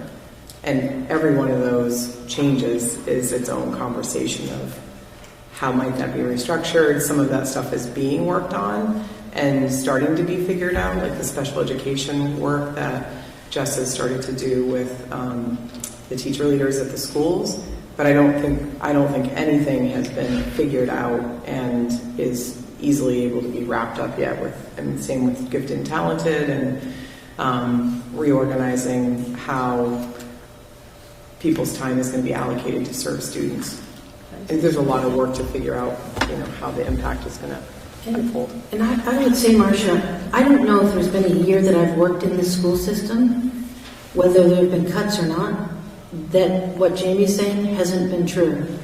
I know when Jamie moved from having her cultural arts teachers be on quarters to trimesters, that's a structural change that people have to adapt to. So we have had scheduling changes during Chris's principalship, during Katie's principalship, Jamie's, mine. There are always changes that are happening in schools depending on all kinds of things that happen. It's rare in a year that a schedule doesn't change or isn't tweaked in some way that causes changes to happen. I mean, if you, there's so many things. If you said, that question is the same kind of question that you might have asked, is there a negative impact when we went from having math every day to math 3 days a week at the middle school? so many things that we do, yes, they are changes, and we adapt to them and use our resources in a way that we think is going to work well and is efficient. And everything doesn't always stay the same when that happens. But like, it is the nature of what we are doing, that we're in a dynamic, constantly changing environment, and we're always having to adapt to changes.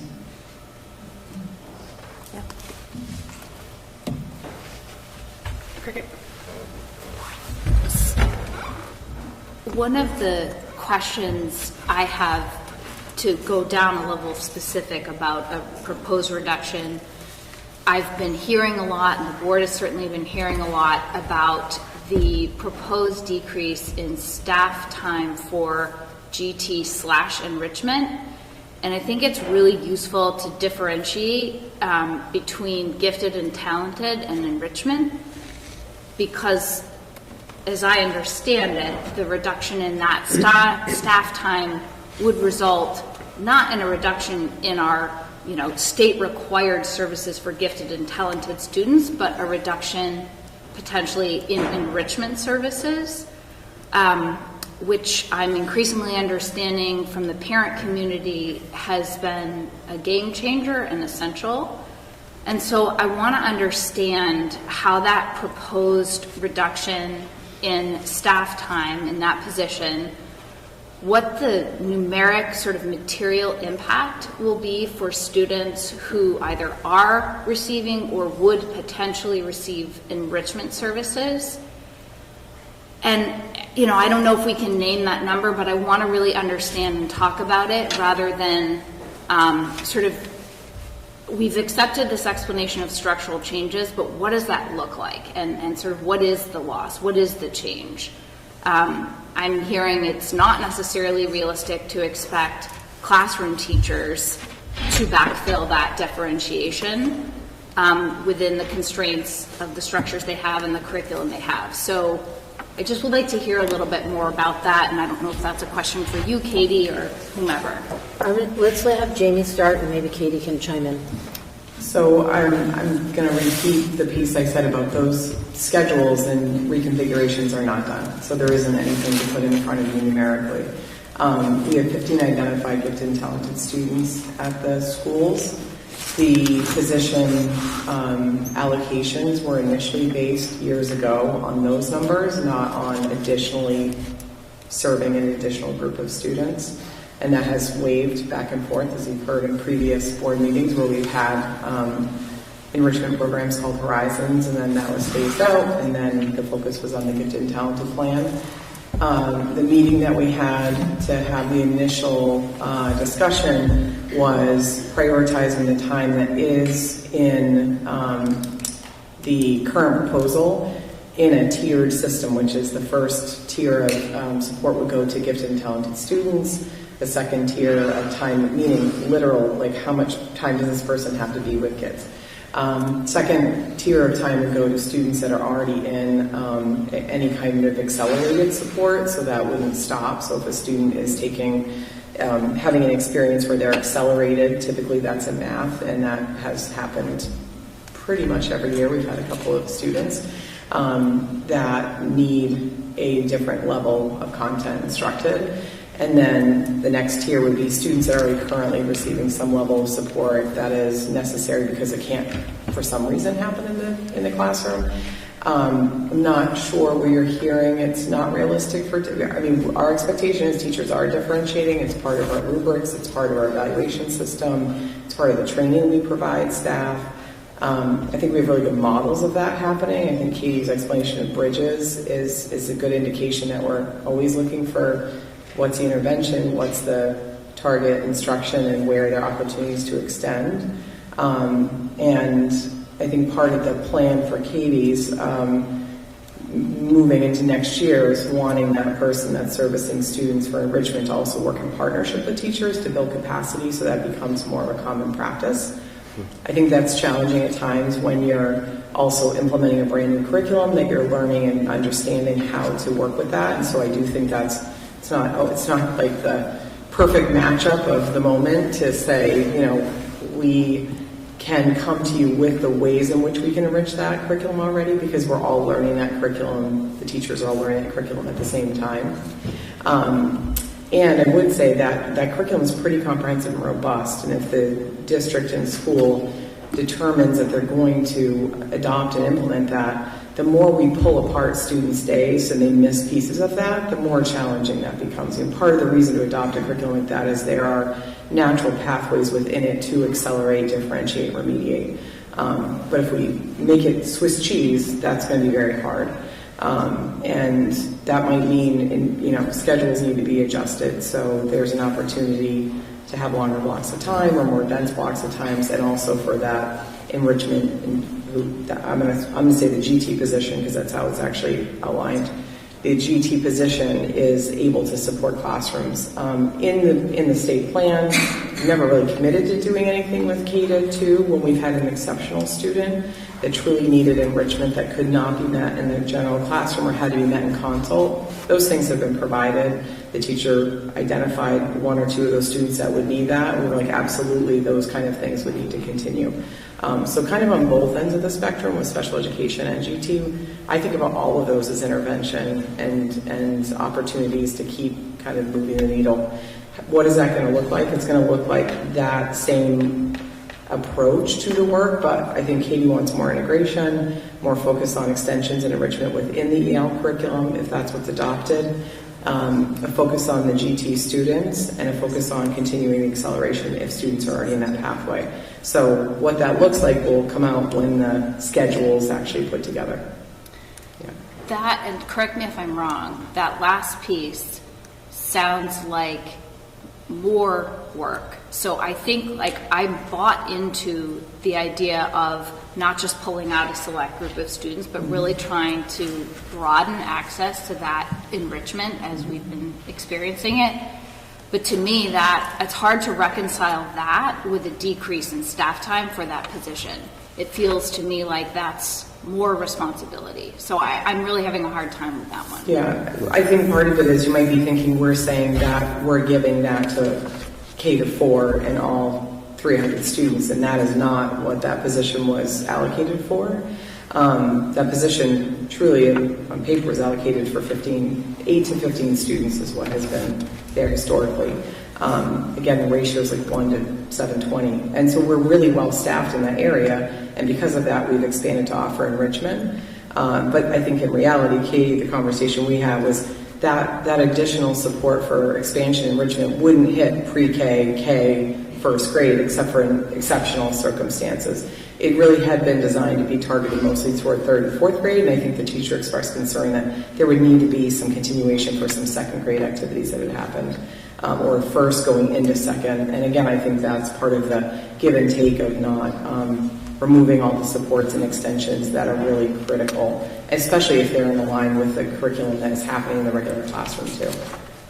Yeah, but if we were talking about enrichment for all in the entire school, like that's a different model. Like the interventionist that Katie's talking about related to math, that person's focused on supporting on the other end, and then is now in enough to expand on the upper end. And again, that curriculum's been in place for 5 years now. We're in year 4. So that's possible, and so that's they're not comparable positions. Why aren't we talking about enrichment for all? Well, I think we're adopting a curriculum that is based around enrichment for all. It is not a curriculum that is sequential, logical for it. There is an expansive opportunity for pathways for students within that curriculum. If you look at the curriculum committee's commitment to choice, part of that was built, it is about like tools for intervention, opportunities for extension, opportunities for high quality work. The curriculum comes with that opportunity. In year 1, with 1 or 2 modules, you wouldn't see that produced at this time, except for exceptional cases where a teacher might have become really engaged and pushed through an opportunity. That's in 5 years. Yeah. Can I just add something to that? Sure. I think it's a mistake to assume that it's too much to ask a teacher to differentiate. Jamie started by saying it is a basic expectation in our school district that teachers differentiate their curriculum. It's in our evaluation tool, the differentiation that happens. We do training around it. We are a school district that pays about $10,000 more than all of our neighbors, and we pay as high as anyone in the state of Maine does. And we hire really high-quality teachers. I think it's really, to me, I almost read some of the comments that I've gotten as kind of insulting to our classroom teachers, assuming that they're not doing things that are challenging students, that are enriching students. And I just think that that's not the case. We have great teachers who are very capable of meeting the needs of students who might be a little bit above average. If we think that our classroom teachers are only able to teach average students, I think that is really undermining what people are capable of. And like for me as superintendent, it's like insulting to think that that's what's happening in our classrooms, because I think that our classrooms offer a lot more rich experiences than a lot of the comments that I've heard as to what happens in the regular classroom and why somebody else needs to be doing all the enrichment. My yes and to that is that that is the experience that parents are articulating. They are saying that the general education classroom is not meeting the needs of students and that they are experiencing something significantly different in an enrichment setting. And so I hear your point, but I'm having a hard time reconciling that, that's all. Yeah, Katie. Can I come up and respond for a second? Is that okay?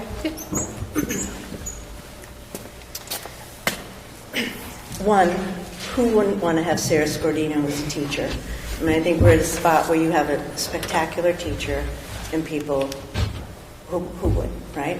I think the enrichment for all is a totally different discussion, not appropriate for now because it's not the direction that we've ever gone. I don't personally disagree with it, but it's not the time. I want to just describe a class that I saw yesterday because I am in line with Maria, and I hear from parents too, whether their kids are challenged or not. I observed a first grade class from yesterday that was doing EL, which is very new to us. Remember, I just presented on Bridges from 4 years of using it. It didn't look that way the first year, and people were not that happy. So, as we know, it takes curriculum about 5 years to really hold, and we're seeing that success. That discourse that we hear in Bridges, we hear in EL, but we're only 7 months into it. But the class I observed yesterday, first graders talking about prepositions and adjectives. I mean, that's pretty amazing right there, and doing it boom, boom, boom, and identifying.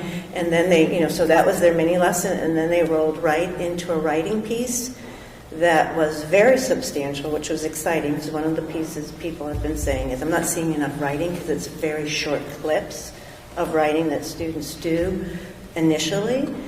And these kids had long piece. One group was editing with a partner because they had finished their story, so they had their editor checklist. One group was still writing. There were 5 different things happening in the classroom, facilitated actually by a student teacher in this situation. I was doing an observation of her. It was an extraordinary lesson. And we do have that. Do I think it's hard to differentiate? Absolutely. And it is the expectation. I think it's actually particularly hard for elementary school teachers because they're teaching everything. And I don't think there's a teacher in the district that can differentiate 100% of the time. So we have all of those pieces happening. People are working on it. We continue to grow on it. I saw that lesson in a really brand new setting. And I just want to share those vignettes too because they need to counter part of the pieces that you're hearing in this.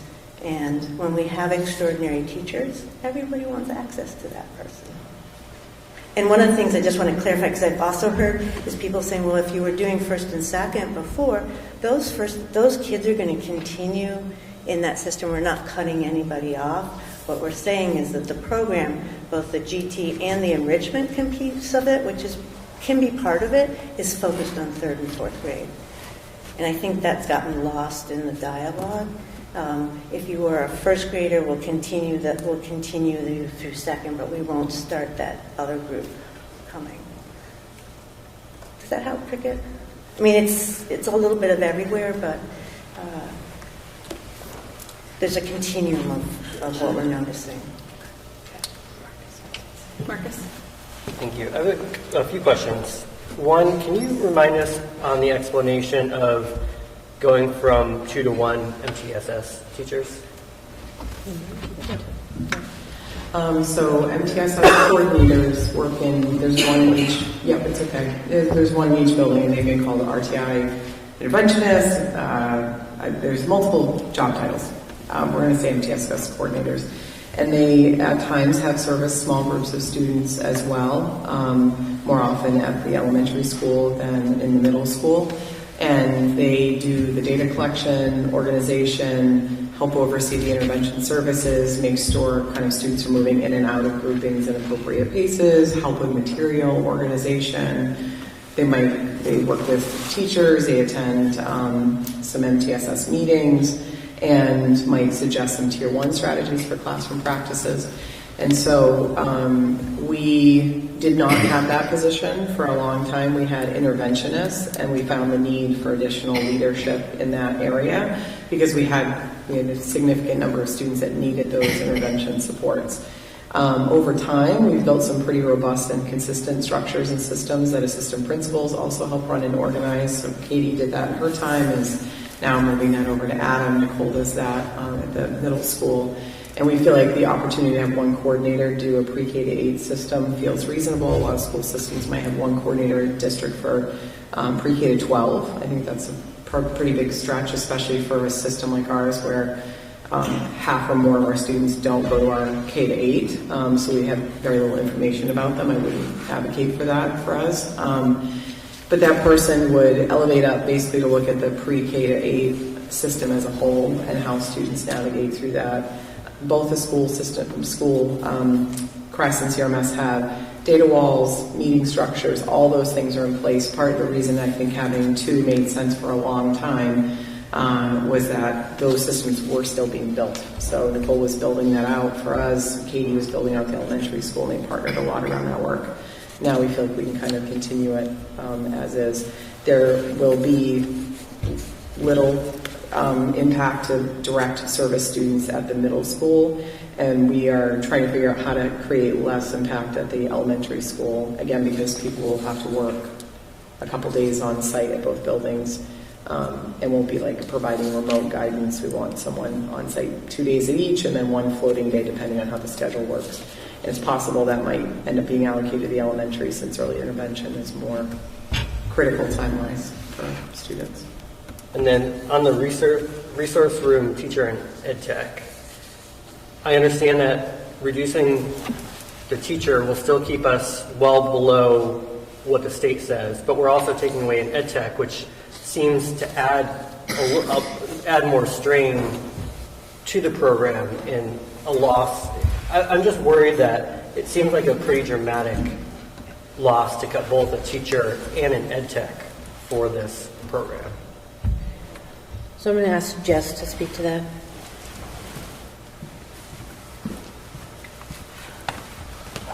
I can start off by saying, in terms of numbers and caseloads, I know we've talked about going from 11 to 15 in terms of teacher capacity. And I'd like to first say that this year, our current 8th grade resource teacher has 15 students on her caseload already. So we have a 10, a 13, a 9, and a 15 this year, and an average of 15 next year. So in terms of responsibility, we're already carrying some of that load successfully with current configuration of 1 8th grade resource teacher and 1 ed tech. So I just want to kind of establish that baseline.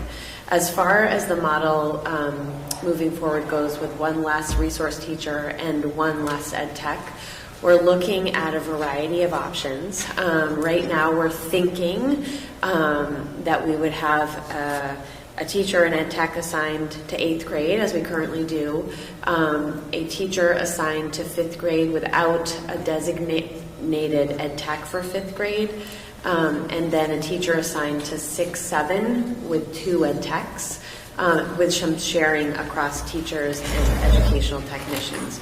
Will this look different than the current model? Yes. There'll be some more sharing. We can't really identify how many co-taught classes or pull-out sections there'll be at this time because we have to base those on student needs.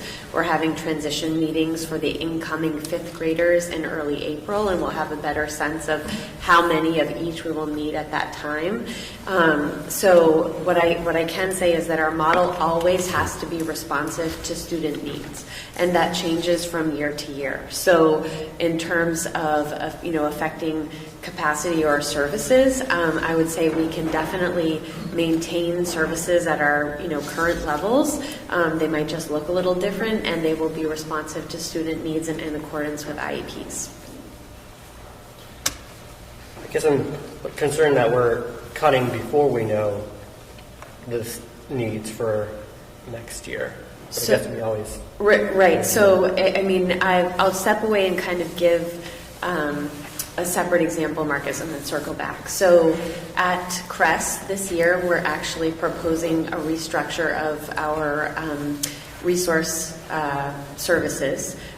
Basically, this kind of restructure came out of student need and an organic conversation with our team.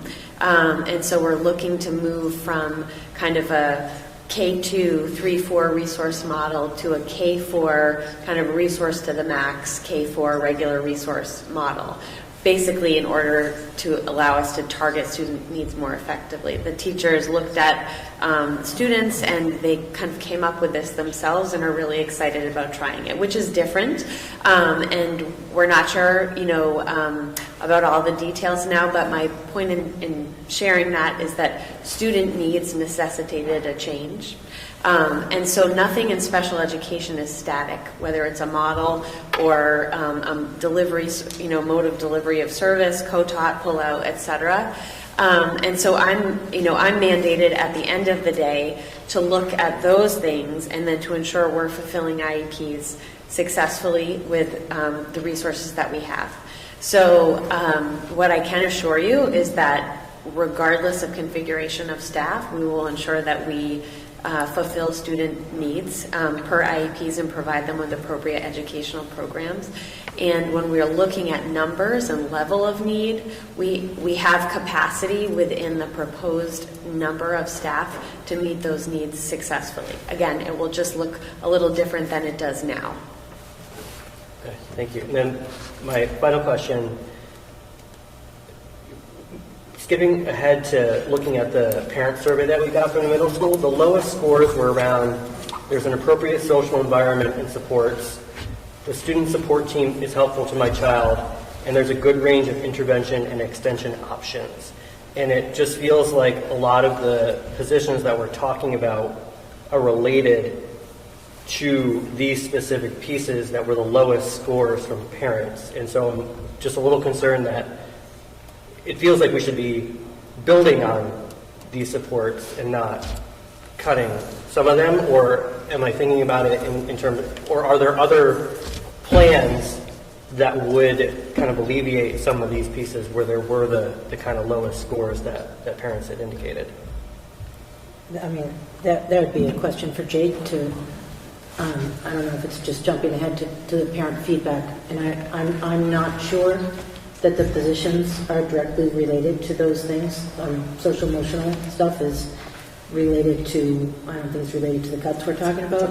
That's counseling staff. But I don't know if you want to address that question in relation to the budget.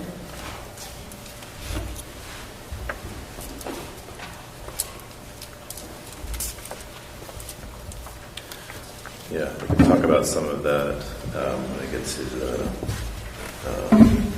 middle school report.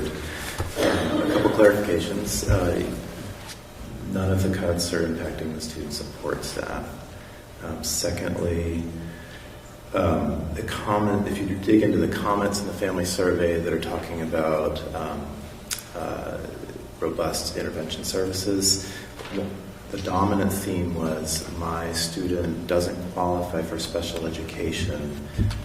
What are the other things that are in place to support them in meeting the high academic expectations of the building? So in that sense, this resource ed tech cut is irrelevant to that.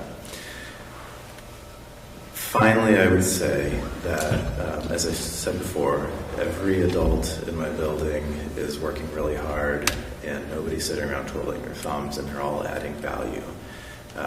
So any cut will be felt and will require adaptation.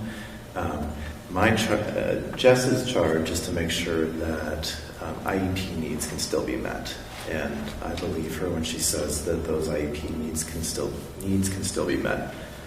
I have a slightly different charge, and that's to maintain the overall quality of programming, the overall quality of collaboration and teamwork among staff, and to think about things like, are there going to be unintended consequences beyond the maintenance of IEP needs?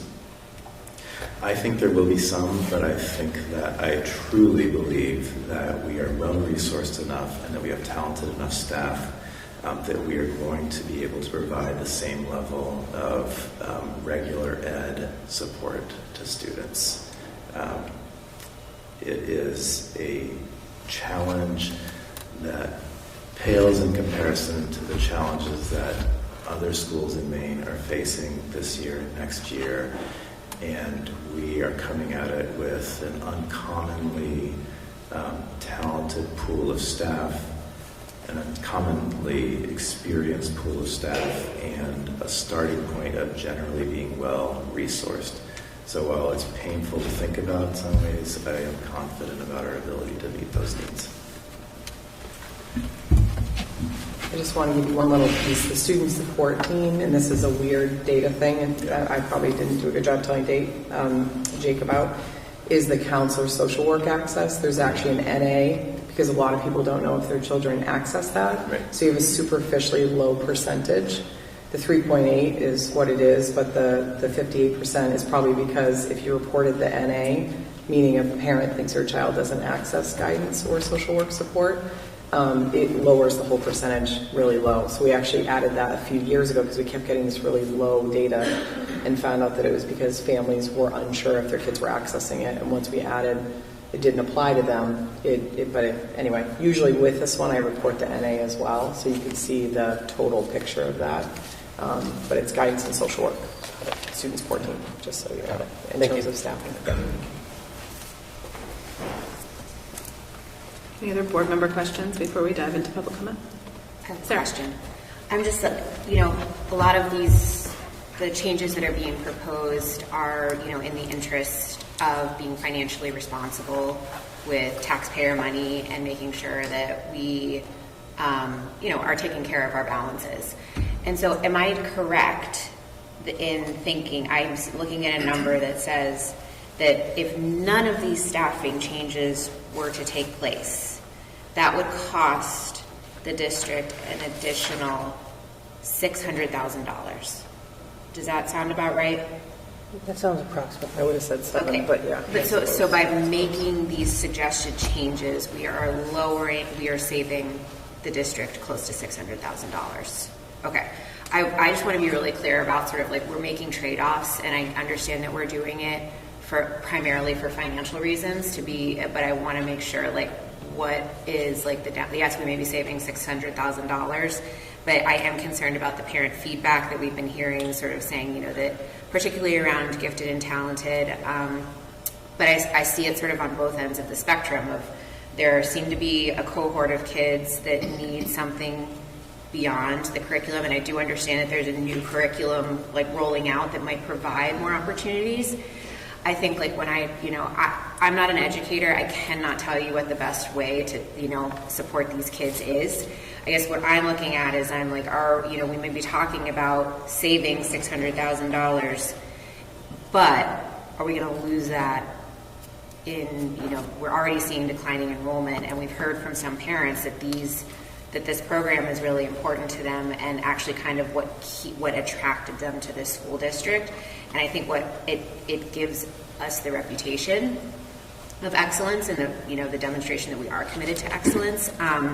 So I worry about the financial implications on the other side of making some of these cuts, if not all of them, but that will lose more students and attract fewer families when we're already sort of having a hard time keeping enrollment numbers up.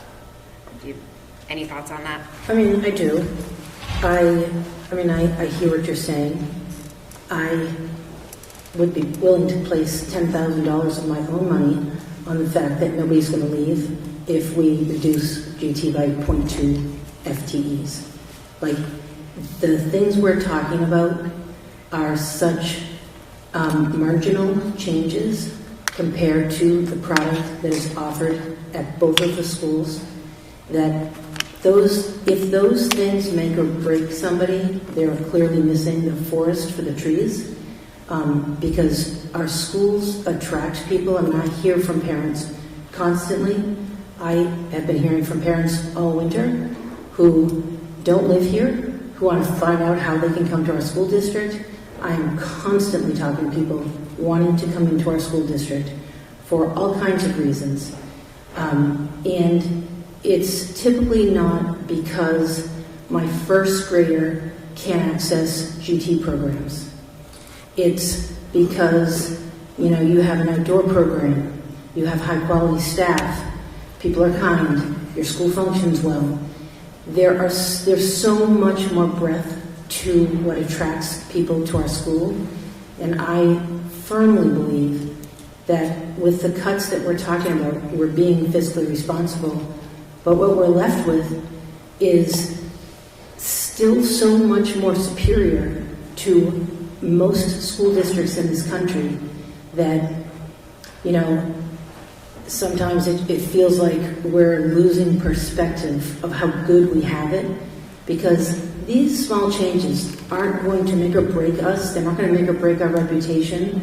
We are still going to have a great GT program. We're going to have a great special ed program with people clamoring to come to our school district because we offer self-contained special ed programs at every grade level. I mean, very few schools, I could list the things that we do that we're not talking about touching. We're not talking about fundamentally touching the core things of what we do and what we offer. We're talking about marginally changing some things to right size because the reality is our learning is declining. And with that should come some cost savings. And I just, I think that we're still going to be as strong as we've ever been. I don't think, I'm constantly battling people who are lying to me about where they live because they're in our school system and they don't actually live here. That's a much larger problem for me than worrying about, if somebody's going to leave because some small thing changes. That isn't happening. There might be people who are leaving our school system for more fundamental reasons, but I don't believe that these are reasons. And most people who are leaving us are homeschooling. It's not as though they think another school anywhere close to us compares to our school system. I guess for me, that just going back to middle school, for a loss of 3 fewer students next year, the cuts seem steep. And is it just because we've been coasting along and now's the time to rip the Band-Aid off? It feels dramatic to do all of these in kind of one fell swoop. Well, I get the one-on-one that's no longer there. I get the behavioral ed tech, but it does seem like we're going to be having a loss on some programming, and it's going to contribute to a strain on the rest of the teaching staff. Yeah, I don't know if you're talking about, let's just take the special ed teacher and the special ed resource from tech. I would say that you could argue, we've been coasting because we could have cut those probably 2 years ago. And every year that we make a decision not to make a cut exacerbates the problem for more pressure to make more cuts, and people having the same argument, how can we make all of these cuts? Well, maybe it's because we've been reluctant to make cuts every single time cuts ever come up. So I just think that we kind of compound the problem if we're not gradually making cuts as we need to make cuts. In special ed, we have currently so much capacity compared to the student load that we're carrying. And to maintain, if we maintain our staffing for caseloads of 11 students compared to caseloads of 50, like a cut that's going to result in a caseload of 15. 15 is so generously low for a caseload. And it's hard for me, like I can never make the argument to maintain caseloads of 11 as that's something we need to do because it would be too difficult if we make that cut. If we think that it's too difficult to have caseloads of 15 instead of caseloads of 11, I don't know what to say about that because caseloads of 15 are so small, and comparatively speaking, I mean, the middle school, when I was principal at the middle school, we had caseloads of 24. I mean, we have gotten so low that I just feel like we've got to readjust to the realities at some point.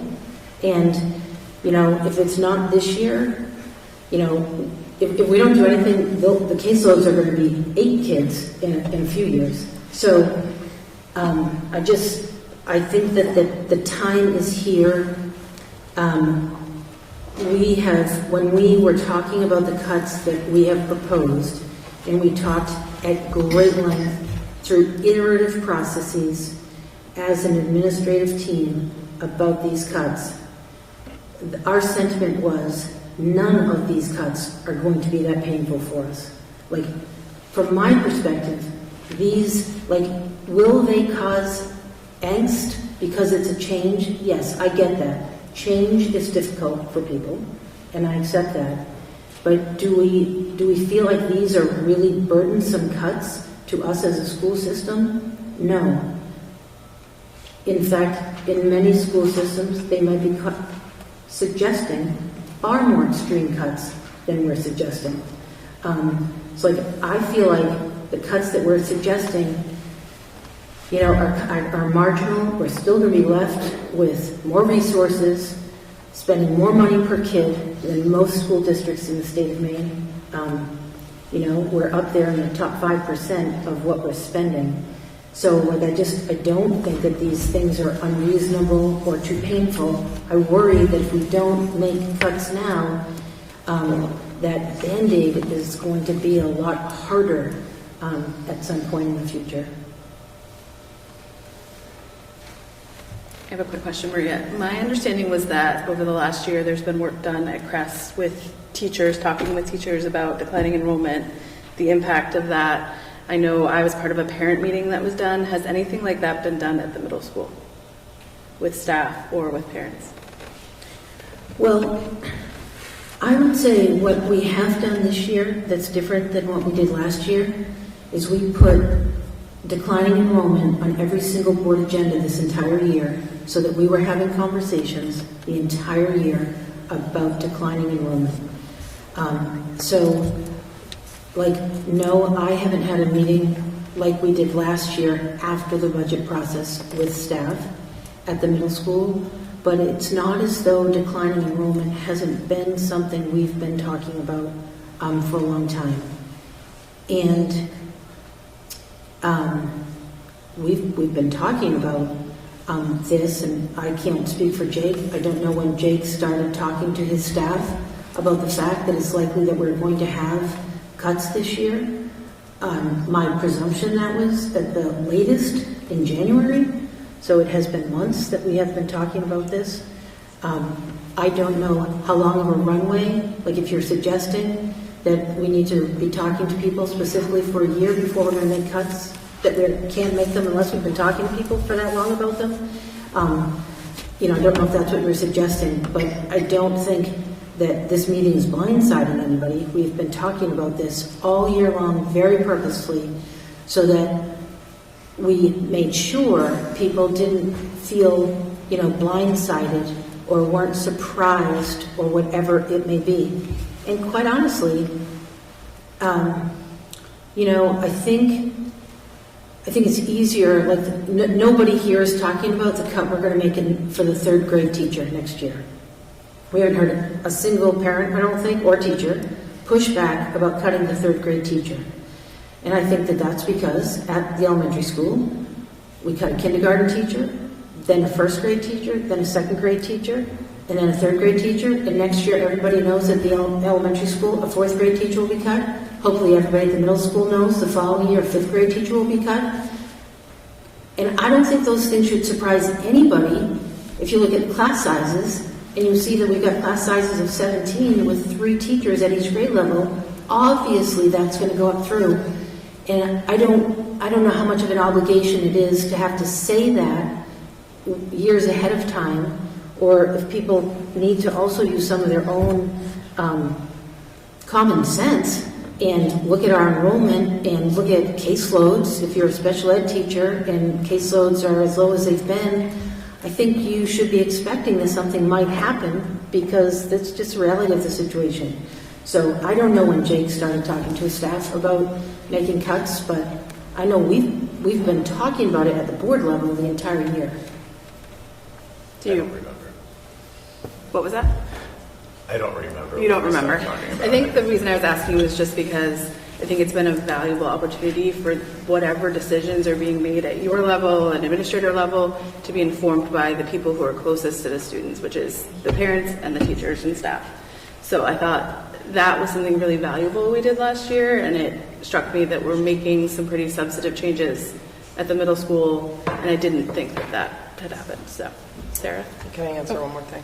Yeah. So I guess I just want to say I had very direct conversations with specific staffing who were going to be impacted last year that are impacted this year. Jake and I met with I met with Jake about trying to transition a staff person who was potentially going to be losing their job, to say, we think this elimination is coming. It was pretty early. I talked to that person last year and said, again, our behavior data was so strong. I did not have conversations with special education staff. I fought really hard with our last special ed director to try to keep a teacher at each grade level for the structural components, which when we had a few years where we had caseloads, I think 24 in 8th grade, it was the last I can remember, where we got that additional position. And then we lost it as it went down, and it transitioned to central office and became the assistant special ed director position. So we've had it, not had it, had it, not had it. It had not been in like whole staff meetings, just to be, at least on my end, very transparent. When I hired my GT teacher, we talked about the reality that that's a position that was quote unquote at risk because it wasn't serving the larger number of students. It falls outside of the typical like assigned core content area teacher. I've had conversations with Michelle as the MTSS person over the years that, again, if you're not directly servicing students, they're either farther away, it's always that potential challenge. I would say that's how it's looked and sounded previously. And again, I joined Jake probably in the fall for conversations with staff, just out of concern that this might be coming, knowing that we had been floating for a little while with additional staff, because I think at my peak we were at 375, so we've been kind of slowly declining over the years, and probably floated for a couple of years longer than I thought we might be able to. And honestly, as a principal, you don't usually come in and say, I have too many people. You respond to the board's questions and needs around tax impact, and then collectively we looked at where can we make adjustments. Hey, can I say something else? I absolutely exist with the understanding that no teacher, no principal, no parent is ever going to say to me they support a staffing cut. I feel like that's a responsibility of the people who are responsible for the budget, and that's the superintendent and the school board. So 100% of the time, no matter how much work's been done, no matter how many people are there, and we heard from a teacher at the CSD who said regardless of enrollment, we should never cut a teacher. It helps me understand that that's just never going to happen. There's not going to be support for cutting teachers, almost no matter what the situation is. Their principals are never going to come to me and say, look, I think we can save money because I have excess capacity and I don't think we need this teacher. That's never going to happen. So the obligations are fundamentally different for the roles people play in the school system, the perspectives they have, whether they're there and their role is taking care of students in the classroom, taking care of taxpayer money, people have different roles, and I don't expect the people who are in the roles of a parent whose kid's there, who wants every possible thing that they think could be good for their child, or wants the lowest ratios possible, wants every opportunity available. I mean, I've never heard any parents, I don't think, come support any cut we're ever going to make.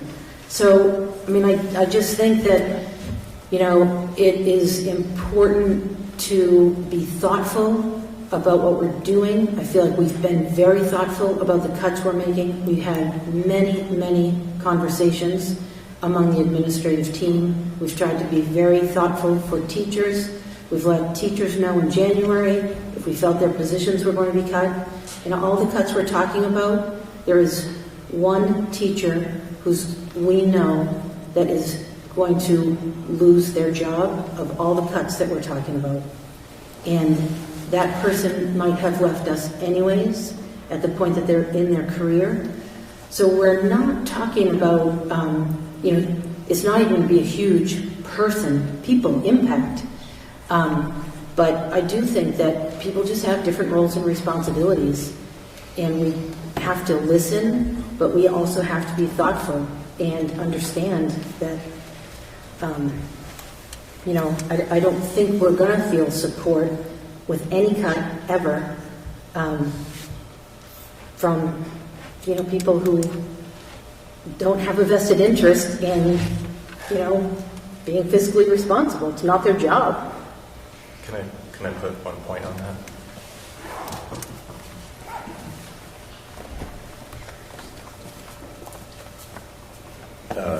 Well, first, early conversations happened in the fall with some people who might have been affected. Johnny O'Farrell, amazing assistant, let me know that January 22nd was when we talked about it as a full staff in some format. I want to echo something that Maria said from a principal perspective, and here as the steward of a school that is now this year starting to confront the realities of declining enrollment and budget and staffing impacts. It is not something that I walked into this job knowing that I was walking into, and I don't think it's something that was really part of the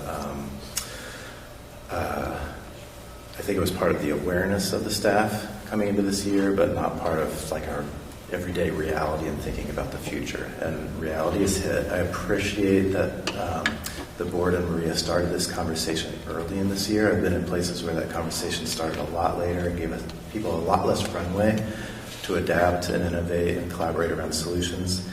I'm in the awkward position here of representing my staff and my school community and my stakeholders who want, by default, as Maria implied, like as much staff as we can get, and to take care of each other, the people we love and rely on as collaborators. I guess what I can be really clear that in that role, what I need from the board is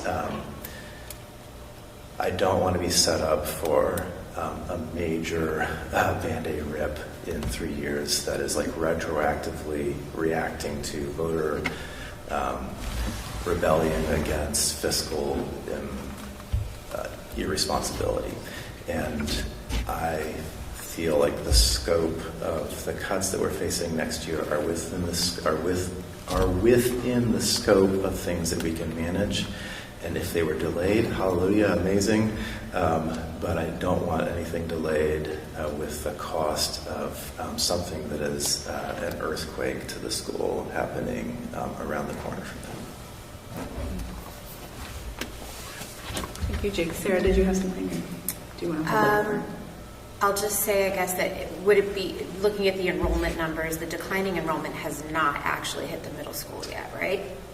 We're anticipating, sorry, Jake. We're down to 35 kids. So our 5th and 6th grade classes are in the 70s, and our 7th and 8th grade classes are in the 90s. So in that sense, yes, but no. It will be a couple years before we're in that position of thinking about going to 3-person teams or what that might look like for our structure. Right. I guess, like, in looking at the enrollment numbers, it looks like the middle school will have 3 fewer students next year. Okay. Just, you know, I know their projections, who knows, but I'm like, oh, well, the cuts being proposed at Crest being directly tied to declining enrollment, I think the data bears that out, but it does concern me, and I appreciate that you're like, it's doable, we can do it. The projection, I think, was for the middle school to have 3 or fewer students next year, and that taking away resources when your student body needs really aren't drastically changing also worries me about sort of what that will do to the impact on your team, but also I have no doubt that the teachers go above and beyond and can stretch. They always do. Yeah. But is it a healthy strain?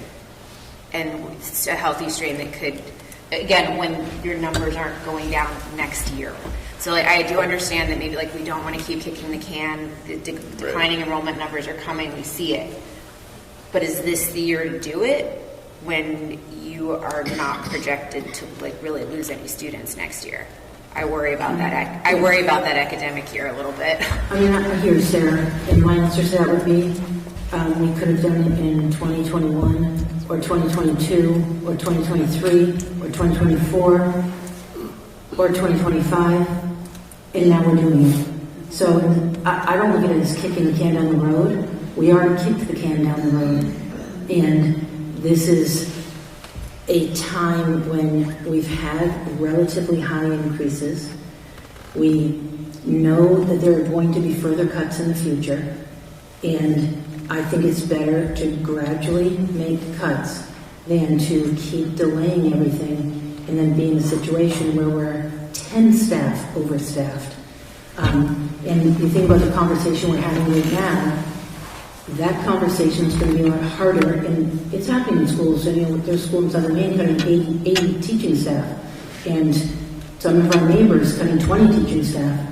Those are harder conversations that we're having. I think it's easier to do it over time, and I think we've just prolonged it because this district has been very averse to making any cuts regardless of anything else.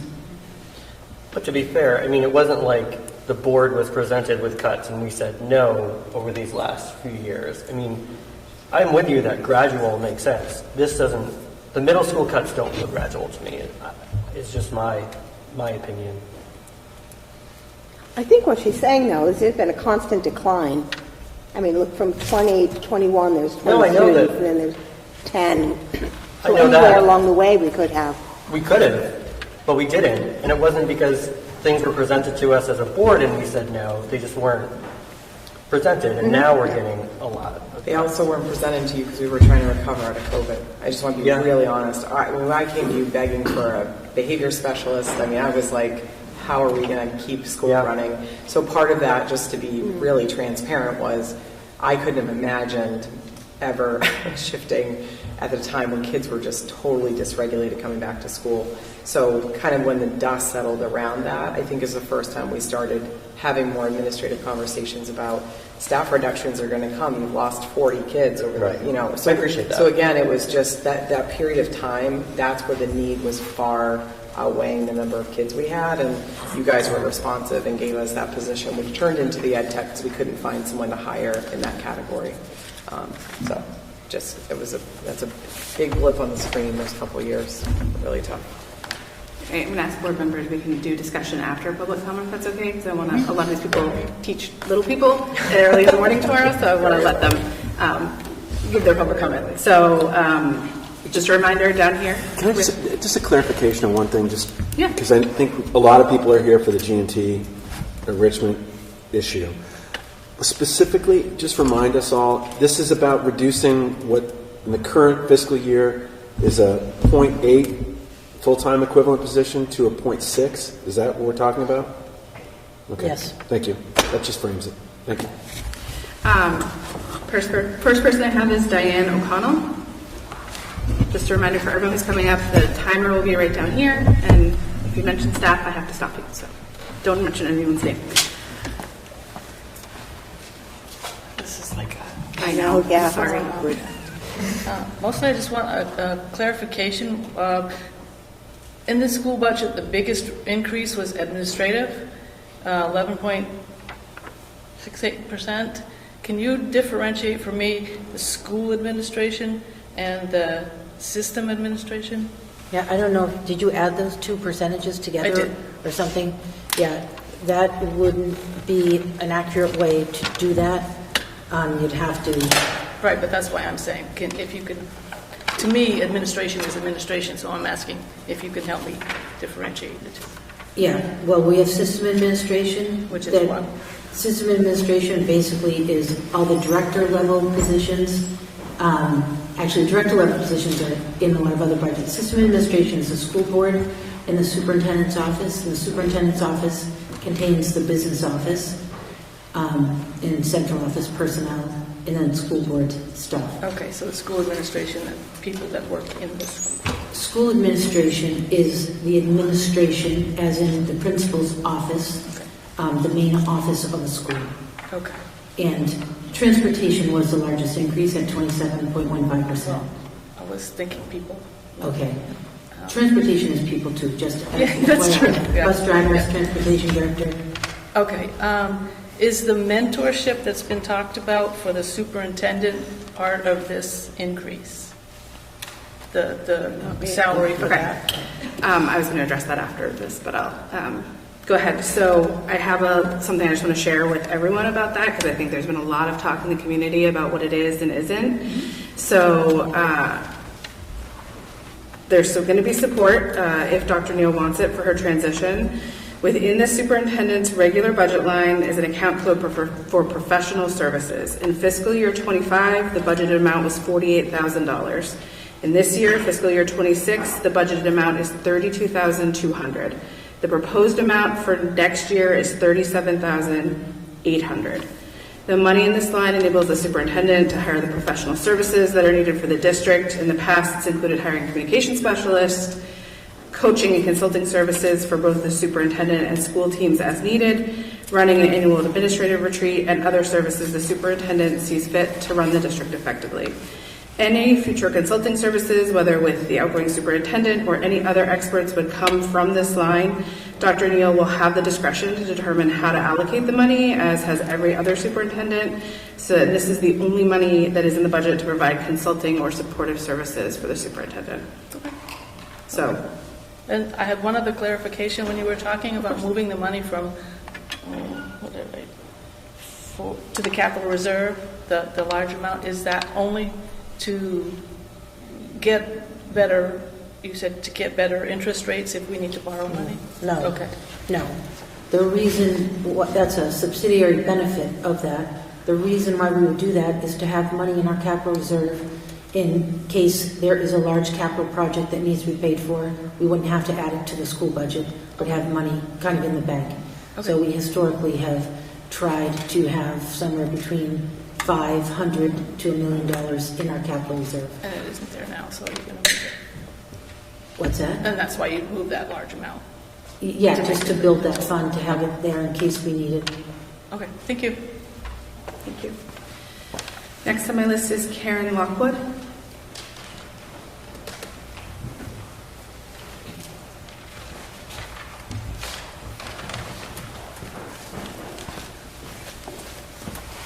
Hello, everyone. My name is Karen Lockwood, and I live in Rockport, and I feel very privileged to speak at the board meeting tonight. Having been hired over the summer to teach the Family and Consumer Science role or class at CRMS. It is my first year as an FCS teacher and my 23rd year as an educator in the role of either teacher or school counselor.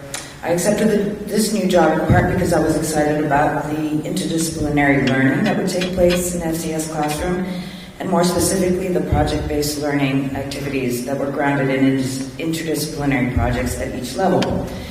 And the successes of each of these grade level PBLs depends in part on having a special education teacher and special education technician who are dedicated to supporting students with special education needs at the grade level. These special education professionals also support other students who benefit from scaffolding in order to meet the learning targets. So as you saw in Principal Giesen's presentation, the schedule in our middle school is complicated. I started this year teaching FCS to grade 6 students during trimester 1.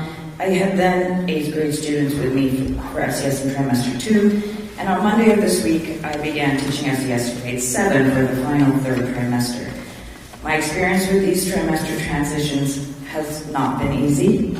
I felt like I moved from one island to another and needed to adjust to many changes. And I appreciate that I'm with you this year. It involved different grade level team dynamics, times when grade level teams met, different PBLs, with different priorities, and also importantly, familiarizing myself with the tailored strategies and approaches to supporting specific students in that grade who are struggling either academically and or behaviorally.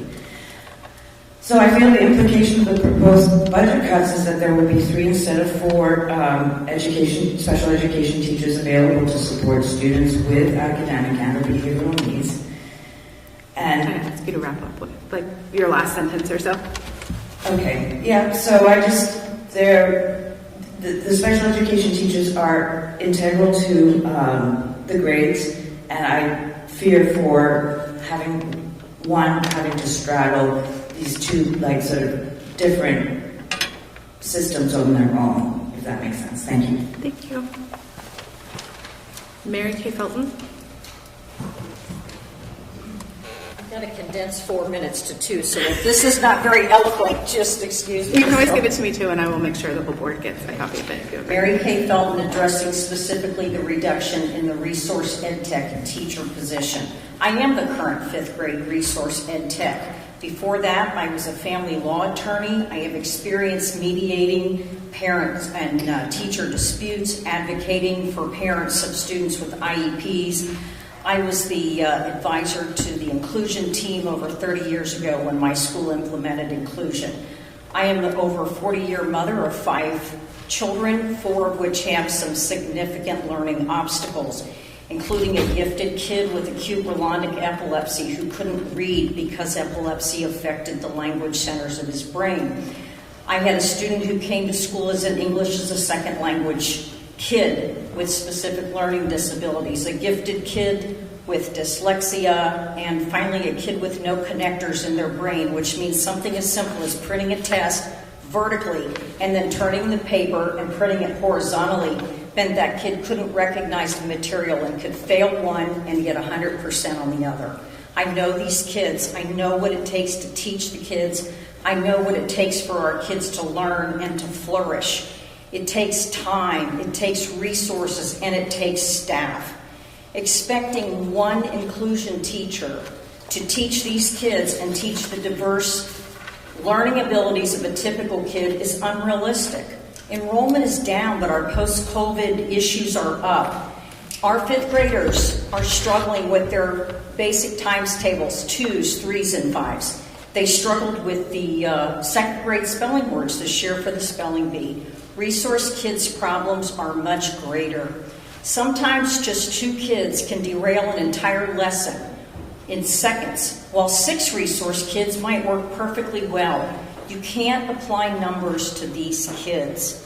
The key is that grade-specific ed techs, grade-specific teachers, we get to know the kids, we help the kids succeed.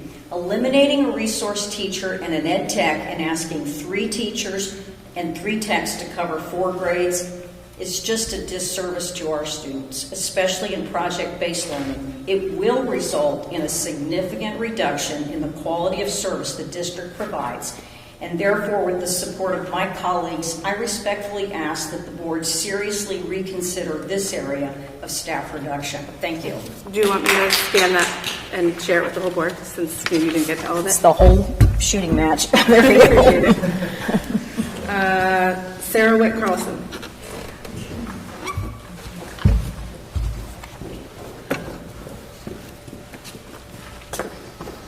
Try and talk really fast. Hello, my name is Sarah Witt Carlson. I'm the 7th grade team lead, 7th grade social studies teacher, a mother of a kindergartner at Crest, and a resident of Rockport. I'm speaking tonight specifically to express my concern about two of the proposed cuts to support staff at CRMS, and specifically their impact on the role of the current 7th grade class as they move into 8th grade. There are currently 98 7th grade students, which is the largest cohort of students at our school. Of these 98 students, 25 have a documented need for additional support, including 504 plans for anxiety and ADHD, intellectual and physical disabilities, as well as English language learners. In addition to these students who have individualized plans for additional support, there are 10 to 15 students who regularly need additional behavioral or executive functioning support in the classroom. This group of students is not only a large class, but also a class with a lot of needs that are diverse and complex. Incidentally, they are also the group of students who were impacted by COVID in their 1st and 2nd grade years and missed some foundational skill building and just work habits, collaboration, just like being in school. And they've really made significant progress since arriving at CRMS and continue to make progress and need additional support to build on the progress they've made. In the proposed cuts, the support staff for the 7th grade cohort would essentially be cut in half.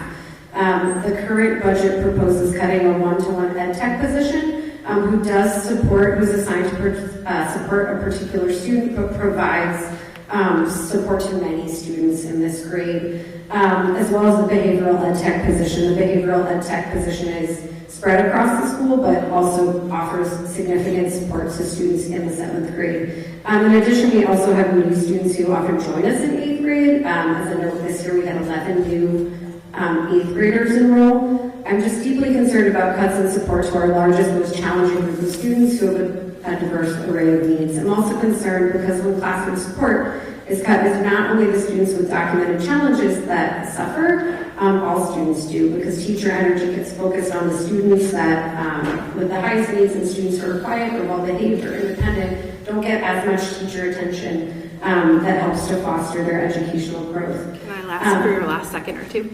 Yeah. Or sentence or two? In closing, I just want to say I really respect all the thoughtful conversations that have gone into the proposed cuts. Like, I respect all of the people making those decisions and know they're not making those proposals lightly.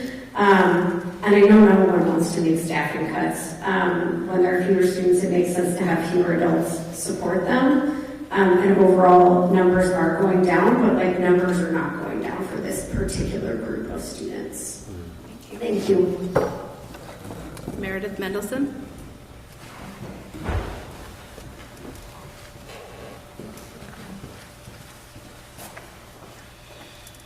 Hi, thanks. Meredith Mendelson. I'm a resident of Camden, a parent of a Crest student. Sorry, you don't have your glasses. Typing in the phone notes. I sent an email earlier. I'll try to just add a couple additional thoughts and I'll be repetitive. First, I wanted to make sure to mention that I really support the inclusion of some increase for the district administrative support. I think based on the information I've heard over the last year from the board and administrators, that it's clear that that's a real need, and I hope the board will support it in part or in whole. Second, I'm disappointed to see again the reduction in the Spanish program at Crest. It's hard for me to understand how a half-time position can provide the same level of programming that a full-time position has provided, even with a substantial reduction in student numbers and without including kindergarten. I hope the board will look closely at this in light of the strong community support expressed for the program in last year's budget process.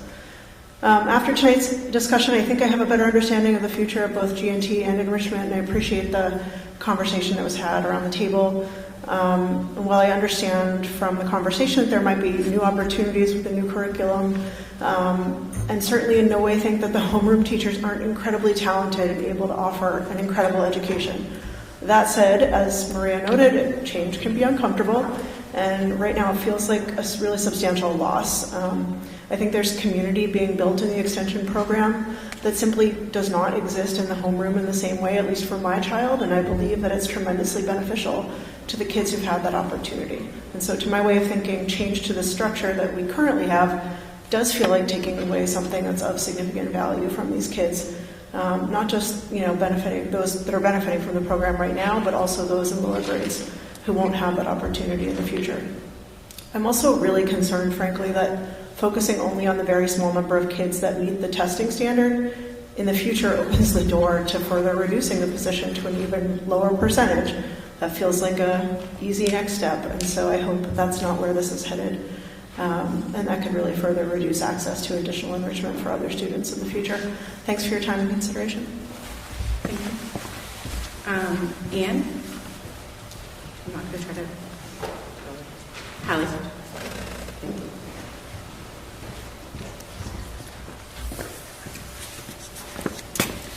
Good evening. My name's Anne Halley. I teach 8th grade at CRMS. Thank you so much for the discussions tonight. It's illuminated a lot for me how dedicated all of you are to really serving the students.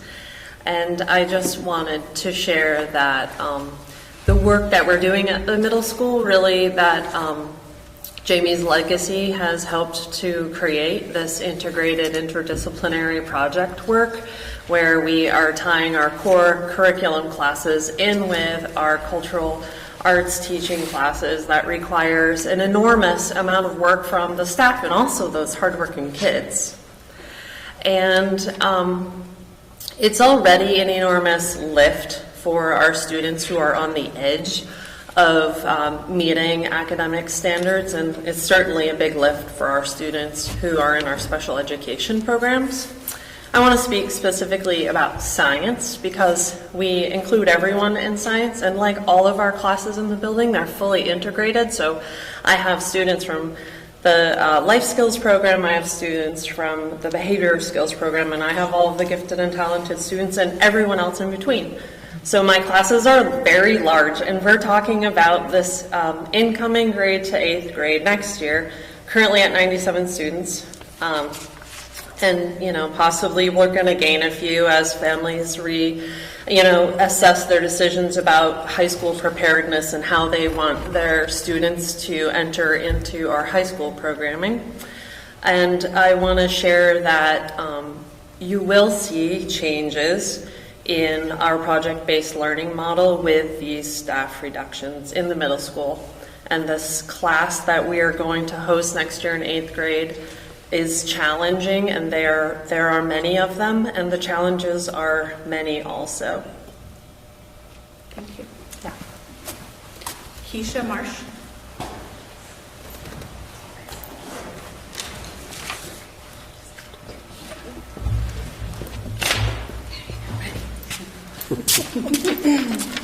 Sorry, I didn't talk in so long, so excuse me. My name is Keisha Marsh. I teach 6th grade math at the middle school. I've had the privilege of teaching in this district for 14 years, which is crazy to say, and I've gotten to witness just how hard teachers here are willing to work so that our students feel successful and cared for just generally.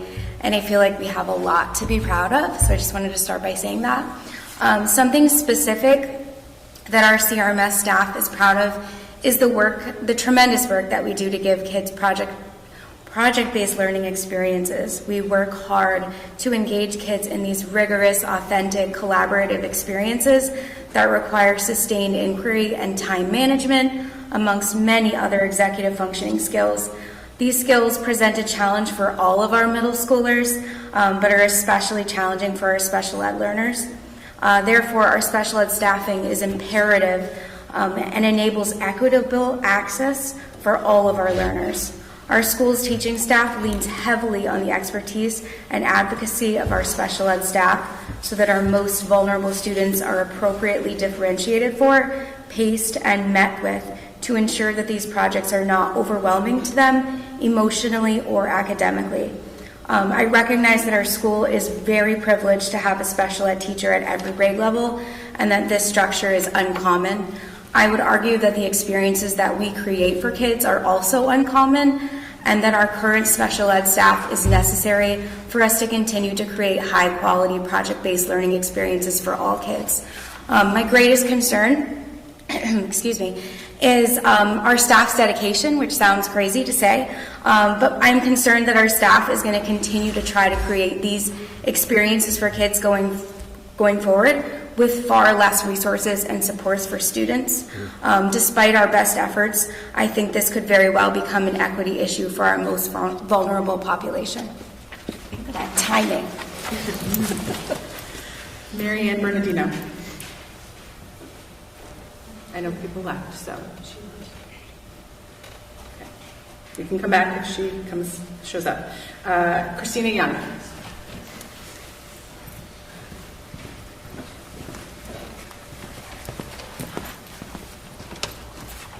Good evening, board members, administrators, neighbors.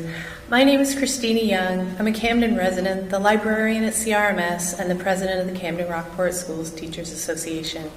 I go to a lot of board meetings, and it's clear to me how much you care about our kids. You have some difficult decisions to make, which is why I want to talk about something that often gets lost in the budget season, the difference between an efficient education and an effective one.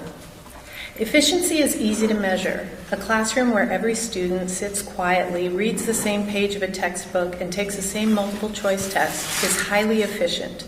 But that's not what we do here. It's not effective, and it's not what leads to higher level thinking. True transformative learning is often inefficient.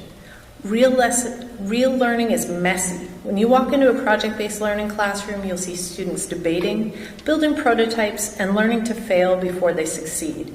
It's not streamlined, but it's how they learn to think. As a result of the Wabanaki learning that a 5th grade teacher shared with you at the January board meeting, students have presented at a Camden Town meeting, and we'll soon see signs in town recognizing Wabanaki place names and culture. 7th grade teachers have presented Learning to See, their PBL collaboration with Coastal Mountains Land Trust to you, and also at various conferences throughout the state. When you walk up Beach Hill or visit the Coastal Mountains website, you'll see 7th grade artwork and poetry. But here's the thing. You can't have that kind of hands-on education without enough adult hands in the room. When a student is struggling, whether it's with a tool or a complex idea, they need a guide. One general education teacher alone cannot be expected to lead 24 children, each with individual needs, through hands-on learning. Our special education teachers and our ed techs are adult guiding hands. They're the safety net for our diverse learners. If we cut those positions to save money, we aren't just losing staff, we're losing the ability to make that high-level learning possible for every student. Please don't leave our classroom shorthanded. Let's prioritize what works effectively over what's simply efficient. All our students benefit with these educators in the classroom. Thank you. Sarah Scordino.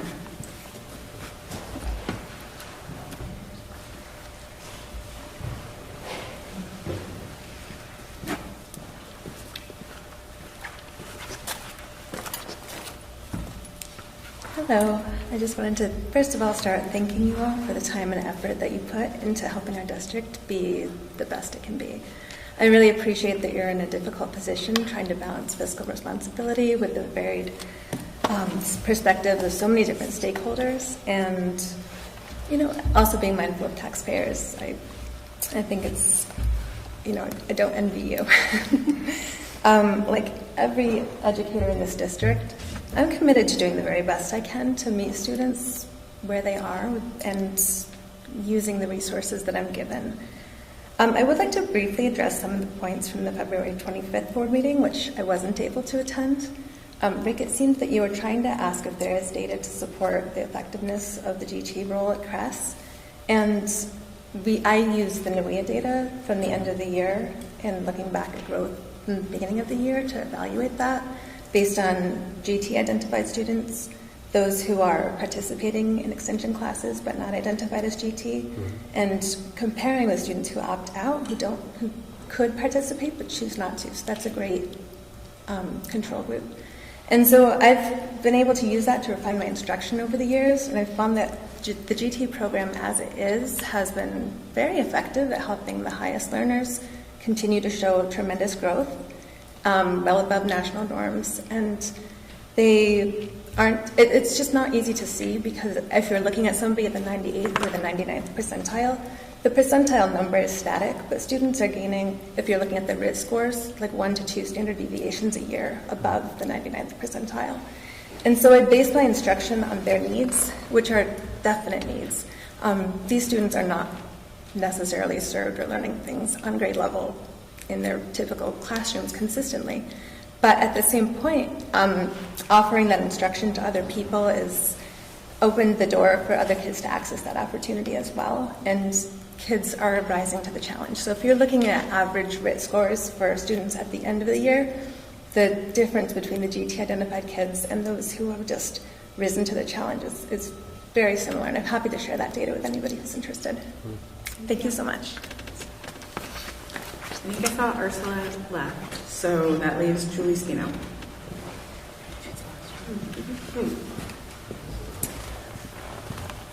Good evening. I'm Julie Spino, kindergarten through fourth grade world language teacher at Cross. And I wanted to, first of all, thank Meredith for speaking about the Cross World Language Program and reminding us of the very amazing amount of support that was shared last year in our process when we were talking about what we might do with the program, and the swell of support that had started when the program was initiated more than 25 years ago, and the fact that that is still being felt. And in that process last year, one of the things that was mentioned as the board made their decision to maintain the program was that they would then look at the program going forward to determine whether they wanted to maintain it at the capacity that we had, or that we were going to make changes. That did not happen for, I'm sure, many different reasons, but we are at a point right now where the question around what we're going to do with the World Language Program is coming down simply to budget and enrollment numbers, which impact all of us as specials teachers equally, and yet only the World Language Program is being identified as an area where we can reduce due to enrollment and budget. And those two don't match very well when you think about how that compares with other teachers in our school at Cross. So I really encourage you to, first of all, to think about what you had said at the end of the process last year, to say that you were committed to looking at this program again and determining what it brings to our kids and what the benefits are, and what we want to have as education for our kids at Cross. I also want to address the piece around going from full-time to half-time with the same programming, first grade through fourth grade. It is mathematically, clearly, not a possibility. Just going to get your final few thoughts and just... Yeah, I would really encourage you to speak with Katie to have a better understanding of what the schedule looks like and how you can go from a full-time position from kindergarten through fourth grade, where we would be going down one homeroom, that's third grade, and would be picking up 2 pre-Ks. How that full-time position becomes a half-time position if you're taking out 3 Ks and 1 pre-K. So, thank you very much. Thank you.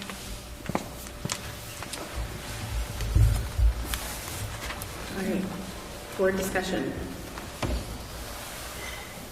I just want to remind the board, just like in the meeting, I think Maria, you said this in the CSD meeting, but I'll say it here, that like this is, if there are changes that people want to make, we will be voting next month. So we really, the warrants will be prepared, everything will be ready for us to sign, so we really need to know what those are, if there's a will of the board. Marcus. Yeah, so I'm just going to continue on the middle school.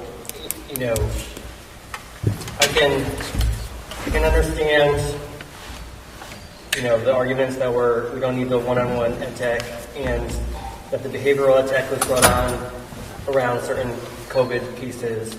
It feels to me like the special ed teacher and the resource room ed tech benefit all students in the school, and so I'd like to move that we keep the special education teacher and the resource room ed tech in the budget. Second. there discussion among I the just- board about that? From my point of view, I feel like we have wonderful administrators, and I feel like we need to trust the judgment in what they propose to us, because I don't think that they want to diminish any student's experience, and I think that they're wise enough to figure out how this is going to work for students. I mean, we don't get into the weeds, but I have tremendous trust for all of our administrators. Do we? Oh, sorry, go ahead. Go ahead, Cricket. It's a question that, you know, if I had all the facts in front of me, I could probably do the math myself, but what would be the impact on the overall budget if we retained those two positions? I don't know if they're, sorry, Chris. Just a useful data point. I would also, since I have the mic, I echoed a lot of the questions and concerns that you aired, which I think probably precede this motion. And I will also just say I'm still have strong reservations about the incremental reductions to the enrichment staff position. So I'm thinking about all of these things together, and I'm stuck between honoring the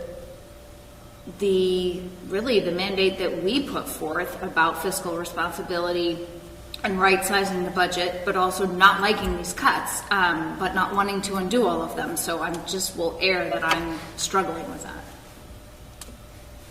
Rick?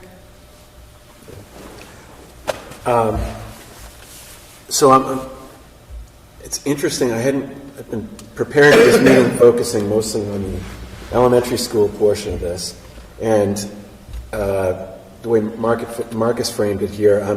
I'm thinking about the two things kind of what is facing the same set of challenges, and they're almost pedagogical ones rather than purely financial ones. It seems like there's this whole movement here toward mainstreaming is the wrong word, but trying to meet every student in every classroom. And while that kind of argument is being offered against the expanded GT program. You want to split GT? Sorry, GT program.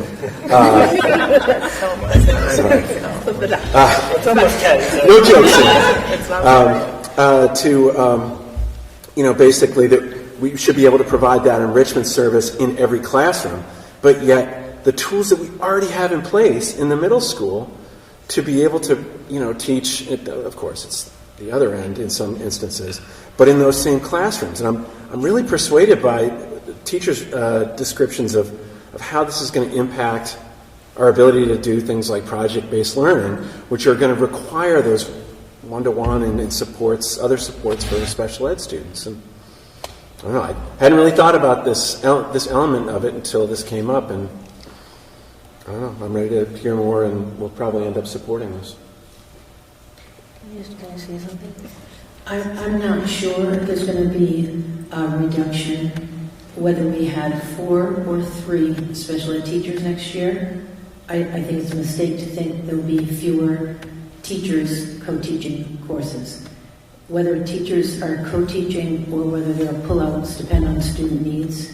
And I know that Jessica feels like we'll have the ability with 3 teachers to be co-teaching. So I think it's a mistake to think that this one special ed teacher is going to make or break profession PBL at the middle school.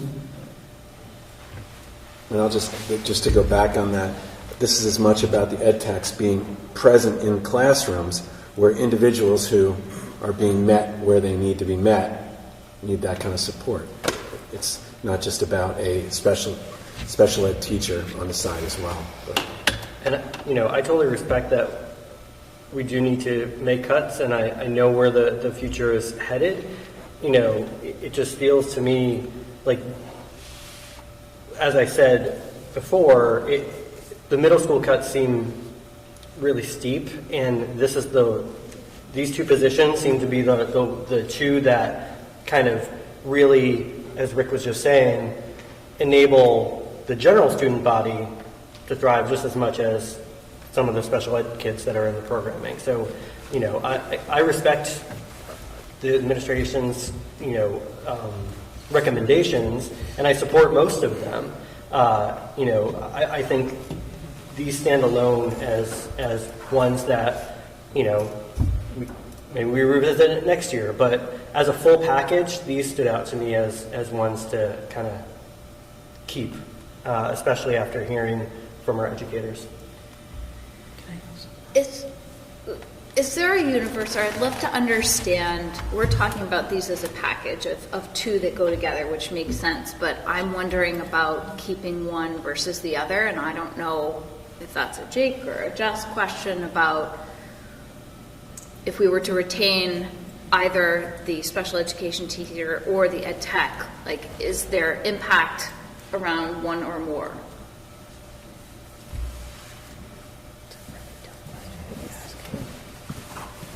And maybe you can't split them, but... No, first I just want to recognize the awkwardness of my position in this conversation, as I definitely support and value every member of my team, and I see everything they bring to work every day. And then I am, needing to kind of balance the fiscal responsibility of my role as well. So I'm just going to own that. And I don't mean to put you in that very strange position. I do. You're not doing it. I'm just saying that's part of my job, but I just wanted to name that. So just a few points of clarification. In terms of special education staff, they are considered special ed staff, and they are budgeted in Article 2 because they are dedicated to children with disabilities. And that is important for certification reasons and then also for state subsidy reasons, right? Every dollar we spend on special education returns to us in a different format than dollars we spend on general education. Correct, Maria, just to clarify. So I can't advocate for special ed staff because of what they may or may not do with general ed students. That's not part of our role. It might be an added bonus, but it's not our responsibility. So there's that piece. The other piece I have to think about in my role is actually equity for our kids and our educators, now pre-K to 12. And so at Cress, I have 2 resource room teachers, one that is currently K2 and one that is 3-4. We are proposing a cut of one of the resource ed techs at Cress. So we would be looking at 2 resource teachers and 3 ed techs for K, 1, 2, 3, and 4, for 5 grades. Currently, the 3-4 resource teacher has a caseload of 20, and the K2 resource teacher has a caseload of 13. We're talking now, at CRMS, we have 4 resource teachers, 4 ed techs, for caseloads of 13, 10, 9, and 13. And so, if you just, think about that, the equity and experience and expectation at Cress and CRMS are very different already. Everyone needs something different. That's part of special ed too, but that's something that I need to think about. And then at our high school, we have caseloads of 20 to 25, and we do have 4 resource teachers and 4 ed techs there, but it's a very different experience as well. So twice as many students. Sorry, right, yes. So there are just some facts for you to consider. I would never stand up here and ever explain or advocate for or be okay with a cut or reduction that would in any way reduce my ability to provide free, appropriate public education to our kids. That's my role. My job is to advocate, argue, whatever you want to say with Maria, with administrators, with you folks, to ensure that I can do that and to tell you when I can't with what you allocate me. And so I'm not saying that about these cuts. We can do it. It will be different. It might not look like inclusion all the time, every day. It might not look like a special ed teacher can be at every team meeting at every grade level. And those are losses. And those are, things that change what we're doing, but it does not make it impossible to fulfill our responsibility to our kids. So beyond that, in terms of your question, Cricket, The role of a special education teacher is to case manage, first and foremost in terms of managing compliance and services for special ed students. We're responsible for writing IEPs, for holding meetings, for contact with families, all the procedural aspects. And then we design and deliver specially designed instruction, either in the general ed setting or the special ed setting as well. So that's kind of and we oversee EdTechs. EdTech 3s, we all have, we have a majority of EdTech 3s at this point. They are able to design and deliver specially designed instruction in consultation with a special ed teacher. So an EdTech has to be paired with some teacher, and multiple EdTechs can be paired with one teacher in order to do what they do. And they don't have any case management responsibilities. So they're often used for small group instruction, for in-class support, whereas a special ed teacher might be doing more of the direct instruction of pullout, or doing an actual co-teaching model with a regular ed teacher. So the roles are different, and they support children in different ways, if that helps answer your question. Could you review the caseloads at the elementary school versus the middle school? Sure. So right now, our K2 resource teacher has a caseload of 13. Our 3-4 resource teacher has a caseload of 20.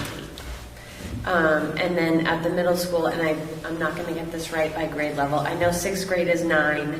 I think it's 13 in 5th grade, 13 in 7th grade, and 15 in 8th grade this year. So next year we're looking for 13, 10, 9, and 13 again. So they're maintaining at current levels, and we're looking at an average of 15 for next year with 3 teachers. Rick? While Jess, you're up here, and I'll just preface this in a minute, but when we look at the numbers in the middle school, it's always lower for 5th and 6th grade than it is for 7th and 8th. It appears that's a trend, at least. And am I right that some of that is attributable to that being generally when people who live in our district who tend to be homeschooling are transitioning into public education in preparation for high school? I would say that it's not necessarily that 7th and 8th grade are always larger. We have classes that have come through typically between 80 and 95 have been the general class sizes for a very long time at the middle school. We have, when I do enrollment projections, I look at historic data of how many net adds or reductions there are at every grade level. So we know over the past 10 years, going into 5th grade, we might have a net add on average of 4 students. And generally that is attributable to students from, Riley, Ashwood. They tend to come over during middle school, a lot of them. And when I say a lot of them, it's a handful of them. We're not talking about a lot. And, oftentimes, somebody earlier tonight said that there were a net gain of 11 students in like 8th grade, or 11 students moved in. Oftentimes, when people are talking about how many kids moving in, I'm always saying, and how many moved out? Because we always have kids moving out as well, so it's really the net change that is the one that impacts the class sizes. Right now, as Jake said earlier, in 5th and 6th, it's more of a matter of pattern that they're in the 70s. 7th and 8th are in the 90s because 7th and 8th are our last, quote-unquote, bigger classes coming through the system. Behind them are classes that are in the 40s and 50s. Right now we've got 70 in the 70s in 5th and 6th grade. It's very likely we're going to have in the 50s and 60s in the 7th, and that's going to just go right up through the system. So it's not that 7th and 8th grade are going to stay larger necessarily. I think that they're probably going to be a little bit larger because we have net adds typically as we go through middle school, but it's, 1 to 4 students in general are the net adds. Okay, thank you. I was just curious within that, I've never thought about a division among students who are coming in who were either homeschooled or going to one of the independent schools or something else, between special ed needs and non-special ed needs. But do you have any sort of, I don't want to say trend data, but is it something you can synthesize about that makes sense to us? Well, we definitely get kids transitioning into the middle school from, for example, Ashwood or Riley every year. You know, 5th grade is often a common year that they come in. And if they have an ISP in that setting, then we meet and we look at establishing an IEP when they transition into the school. So those things do happen regularly. And we, mostly it's with children who are already known to us within the private schools because they have identified ISPs. But I mean, sometimes kids will eventually get referred, but that's not necessarily a given. So, and this is all a big setup just to the bottom line question, which is to say, when you have some of those students matriculating in the middle school, it's conceivable that there could be a bump up in the number of kids who need special ed services, and Sure. they didn't move here. They're already here. So, yep. And so in my board reports, I do report on numbers every month, and you'll notice, sometimes they'll go up by 2 and then they'll drop by 3, and over the course of the year, like I celebrate dismissals, but then we have an equal number of referrals and qualifications. So I wouldn't say that we have ever experienced like a major bump from kids coming in from the private schools that is not compensated for by a child who might move or a child who might get dismissed or something like that. So our numbers, generally speaking, are more like like a sine wave as opposed to and probably that's a sine wave too, but the amplitude is different. But regardless, right? So we kind of look at things like that, and you'll see that interestingly enough, the numbers at Crest and the middle school are similar. Like I think 60 and 62 sometimes, or fit. I mean, they're very close, and we don't see huge spikes either way. We end up seeing significant drop over time at the high school because kids are older and they eventually will get dismissed as they have accomplished, gotten compensatory strategies, and that's what we would expect. But at the other grade levels, those fluctuations are not as significant. Thank you. Jess, I just have a quick question. Do you have kids in referral right now in either school? We do. I would say, let's see, I actually just was in a referral meeting today at the middle school.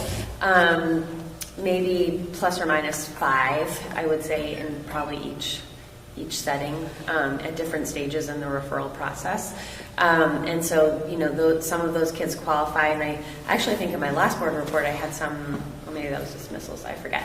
But some of those kids will qualify, and then, there are a couple kids I can think of coming up who might be slated for dismissal. So, again, that balances out, but we do get a healthy number of referrals at both the middle school and the elementary school, particularly at elementary level because we're discovering kids, but hopefully over time with our advent of pre-K that won't be as much of an issue because we'll find them sooner and provide that early intervention. So but that is a factor to note as well, but more an impact on elementary than middle, I would say. Okay, thank you.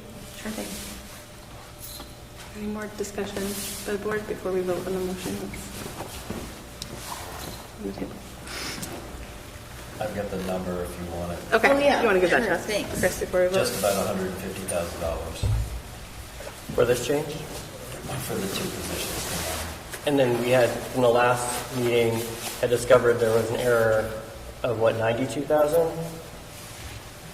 I think it was about that total. I mean, it wasn't all, the error was less than that, but we got some funding from the state and for furniture for pre-K, a couple other things. Okay, I'm following now. All right. Everyone clear on what the motion is? Probably good to repeat it. Marcus, do you want to repeat the motion? My motion is to keep the special ed teacher and the resource room ed tech at the middle school in the budget. All right, all those in favor?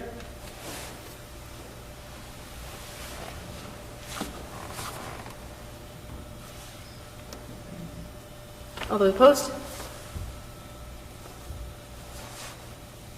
Okay, motion carries. Is there anything else on the budget that folks want to talk about before we move on?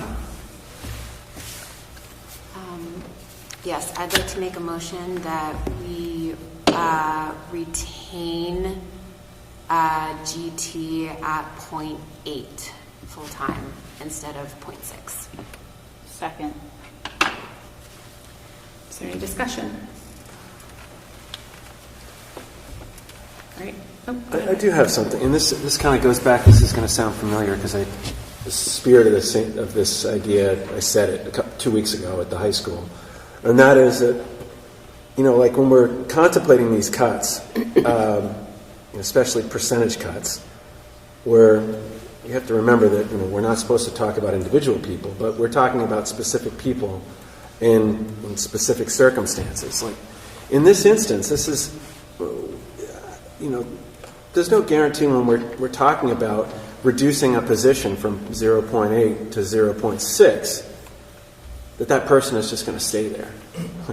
So it's conceivable that individual is going to leave because perhaps they can't live off of 0.6 of a full-time equivalent position. And this goes back to the underlying, the elephant in the room about the inability of people with working families to move to our district and live here, raise families who will be then enrolled in our schools. The same goes for the individuals who we're going to be employing in our schools, because we're lucky that we have, the greatest resource that I said a couple of weeks ago that we have in our district are our people. This discounts that a little bit, but part of that is a lot of them could afford to buy out homes in Camden or Rockport before the spike happened. And now if we're contemplating cutting a position from 0.8 to 0.6, and I'm talking about that type of change as much as anything else, and we lose that person, where are we going to find someone to come in who is willing to take that position? Probably they're at the beginning of their career, so their ability to buy a home in our district is even lower. And then, therefore, what do we expect them? They're going to go live somewhere where the cost of living is significantly less. I think we need to be preserving our human resources here as much as anything else. And again, I'll cap it by saying I probably will support this motion too. Right. I need to understand too about the way in which, and again, I want to state, I appreciate the enrichment aspect of the GT program because I lived that. I had a child who was in the 97th percentile who needed those services. He hated those tests. Probably would have scored higher, but didn't, right? So I totally understand that, but I'm having trouble understanding exactly how many children we're actually serving right now in this position. If we're supposed to be serving 15, and it goes out into the enrichment aspect, right? How many kids are being served right now? So what does this change do? And what is the parameters in which that enrichment stops? So it's like, is it 95? Is it 96? Is it 97? Like, where is the end? That's what I would like to understand, because I think we can have a bit of scope creep that happens, which it happens to us all, right? We do it all the time. But I want to understand how this position can be somewhat defined a little bit, because I don't feel like I have a good definition of what's being served currently. Who, I should say, not what, the children. I think it'd be helpful to also back up and clarify the origination of the position was a 0.4. Is that correct? No.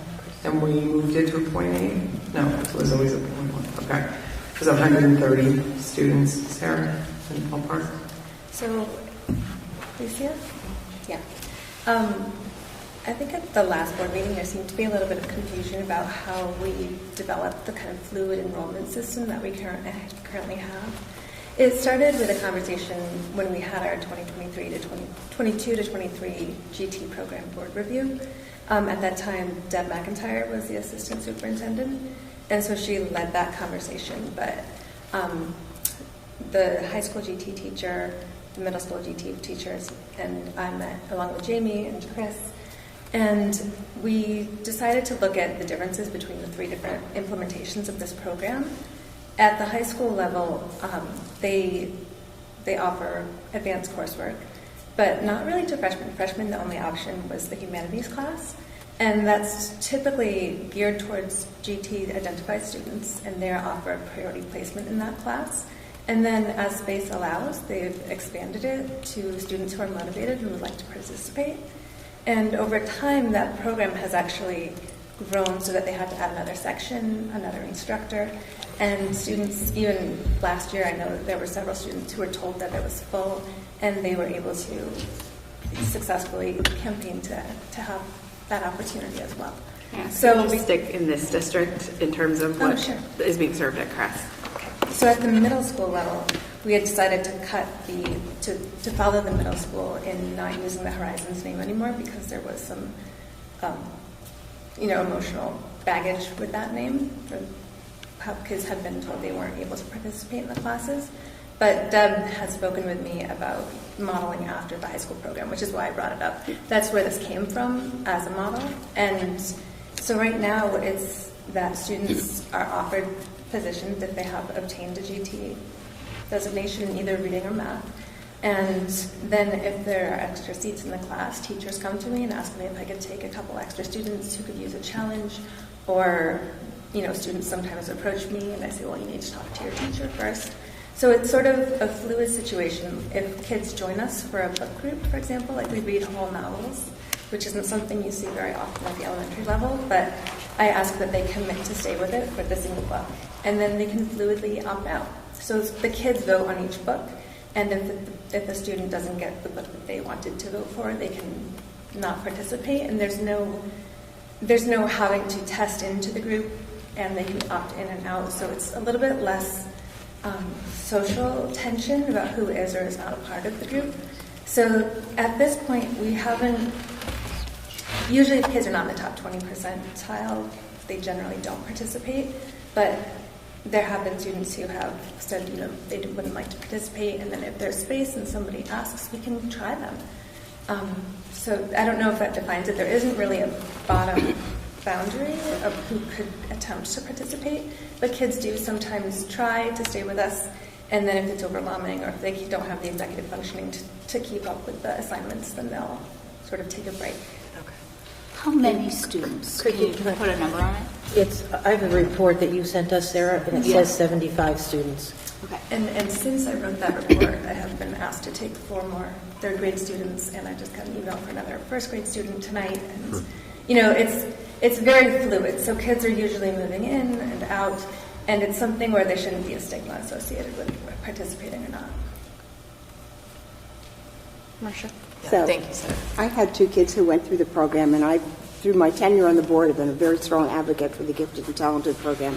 But where I'm a little bit confused is that it's a state-mandated program, and there's some definitions about the program. We have to have a selection process, and once you identify these students, you have to have them discreetly in a classroom. You don't keep adding other students. We get reimbursed through this because it's a special education program. I believe that's where it still falls in the budget. Is that correct, Maria? So we don't get reimbursed. We don't get any reimbursement, but it is classified in special ed when you look at the big divisions. And so you have to file a report every year with the state. What's happened right now is our current commissioner doesn't believe in gifted and talented education, so she's not asking for the reports. But normally a district has to file a report with the state that you're meeting the guidelines as it exists in statute. And that is to provide the discrete programming for the kids that have been identified through the methods that district has adopted, which is usually testing, teacher, parents, a lot of input to identify the students. So I think this program, it also bothers me a little bit that we've had this program creep, which was never authorized by the board at all. We didn't authorize an enrichment program. I mean, it's the board's job to do the program of study. It was news to me that this was even happening. So that's my thoughts. I think just a few pieces to clarify are the overview for the GT program are on the websites with qualifying criteria, and those are followed pretty strictly by Sarah in terms of identification process. And there's a meeting multiple times a year and screening processes in place. I can't speak to the enrichment piece of that. I didn't participate in that's what I'm questioning. Yeah. So those pieces are in place for the GT program. There is no definition or guidance around the enrichment. It just kind of happened. Well, may I? Sure.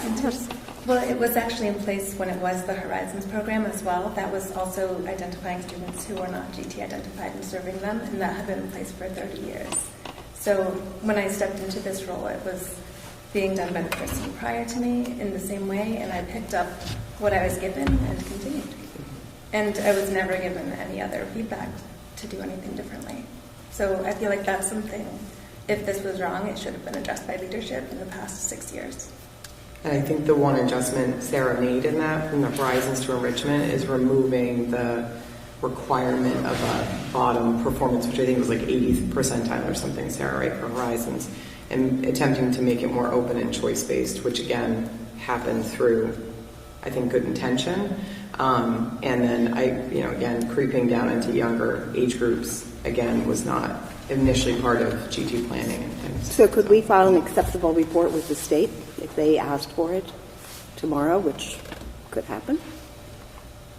I know under what we're Hope offered one before school and it got denied. Our current plan outlines. We are not in line with what our current plan outlines. Help me understand that. Are you saying because we offer enrichment in addition to G&T, we're not in compliance with GT? We're not implementing our GT plan as it was last submitted and outlined to the state. So Marcia's question is, if we were asked to submit a plan that reflected, like if we had to if we audited our program and had to give a report, would we meet what our plan says? And the answer is no, we would not. I'm struggling. I'm sorry if I'm being thick, but just because we're offering enrichment to additional students who aren't GT identified, why does that mean we aren't meeting the needs of GT identified? It would be similar to special education. Like if we offer specialized instruction in places that are funded in certain ways or identified in certain ways that are state mandates. If we operate outside of those, it's like our Title I. We pay a person to deliver Title I services. They're only allowed to service Title I students. If we were audited and they were servicing additional students, we would lose funding for that. So this doesn't come with a funding mandate at this point. So those things have changed as our commissioner has changed. And so the question is, if we were asked to submit a report, it's not. It's still in statute. The commissioner did not change any of the statutes around gifted education. So how did we operate with the Horizons program for 30 years? When my kids were in it, there was a gifted program, and there weren't a lot of other kids in the program. Kathy Carney was the one who brought the program first to Cress. It wasn't Cress then, but yes. Yeah, RES. And I'm just trying to, are you saying those kids can't be in the same class together? Are you saying You're supposed to have a teacher discrete class for the gifted kids? And no other kids can be in that program? Yeah.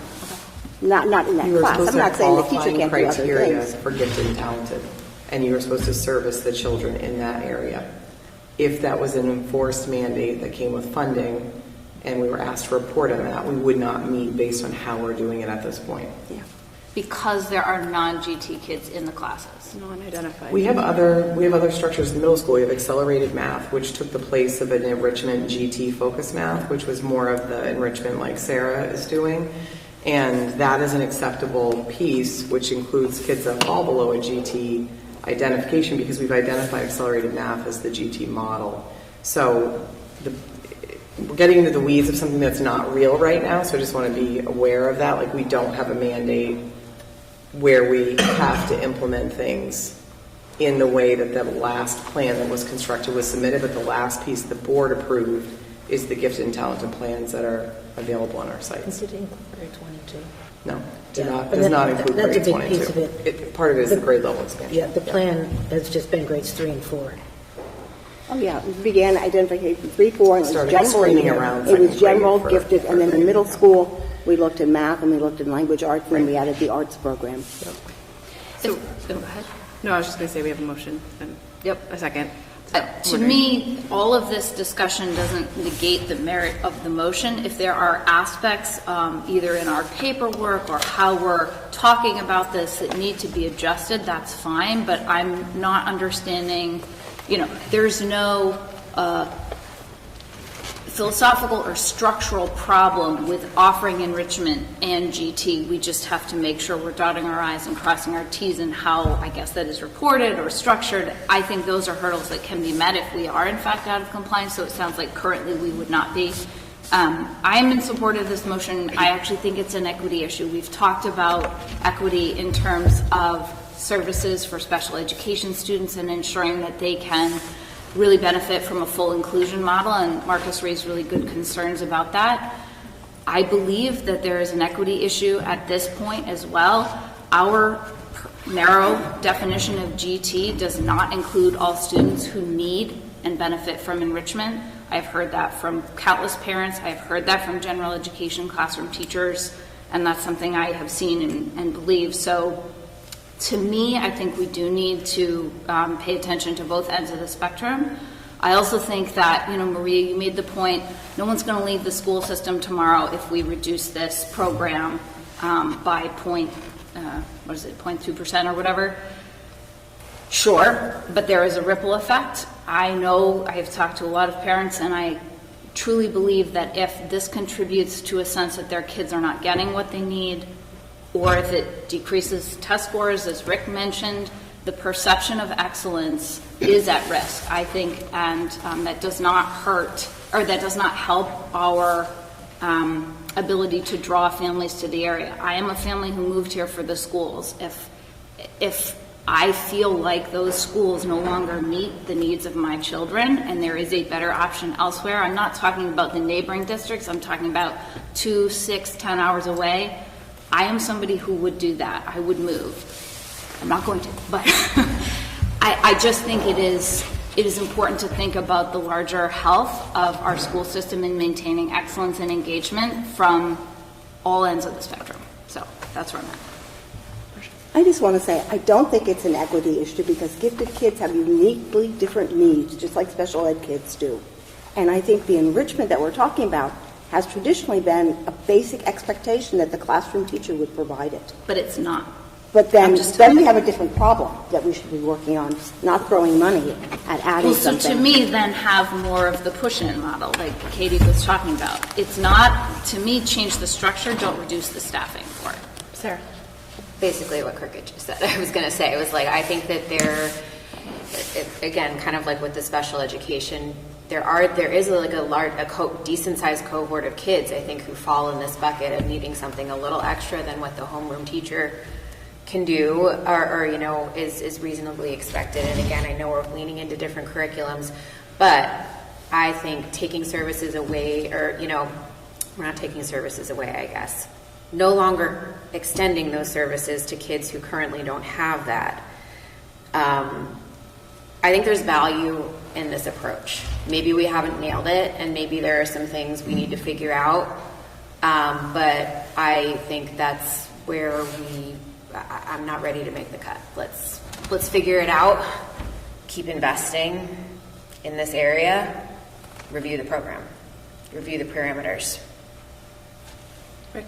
Just more of a point of clarification or information here is the motion doesn't even have any programmatic element to it. It's about keeping the position funded at 0.8 FTE, not anything else. No. So, and within that, it could very well be that, let's just say that the individual, we don't name names, who's holding the position now, it may actually be reconfigured next year. This is about paying that individual the same amount and keeping that person in the same general position. If the board is in agreement with that, I feel compelled to say that I would feel the same way about the last motion you just passed about keeping special ed. And quite honestly, Jess might prefer to have those personnel be allocated to the elementary school, whose caseloads are far greater, and they've been dealing with much more challenging situations in terms of their staffing. And as I sit here and listen to you guys be as concerned as you are with equity, the most significant equity concern I have is the inequity in special ed staffing between the middle and the elementary schools. So, like, just like you're saying, like if you're leaving it to us to do those things, that position that you want to keep in may not actually stay at the middle school because there may be a higher need at the elementary school for those positions. And I would argue the administration has been pretty clear. We don't feel like the need is there, but if we're going to have to compare what need exists, K-8, I'm not sure that the middle school would be what's chosen for that. Even though I'm in agreement with Jess, we don't need those positions. We are fine without them. But you voted to keep them, and the reality is that that may not be the place where we feel like the best allocation is for those positions. Especially as I sit here listening thoughtfully to your conversation about your concerns about equity. Well, just to follow up on that, I'm talking, this is more of a legalistic distinction here, but the language of the motion is one thing, and I suppose if the administration were to proceed the way you're describing, a follow-up motion could be made tonight or at the next meeting to be more specific. But where this is coming up in a budget context, that's why I wanted to emphasize what I did. I mean, the language of the motion could have been more specific, and I think it's not apples to apples with respect to Sarah's motion versus what Marcus moved. Marcus's was a little more specific. I specifically said the middle school, so yeah, and specific to those two positions that you were describing as being cut. But Marcus, if they want to move staff around, that's up to them. It's not the board's purview to do that.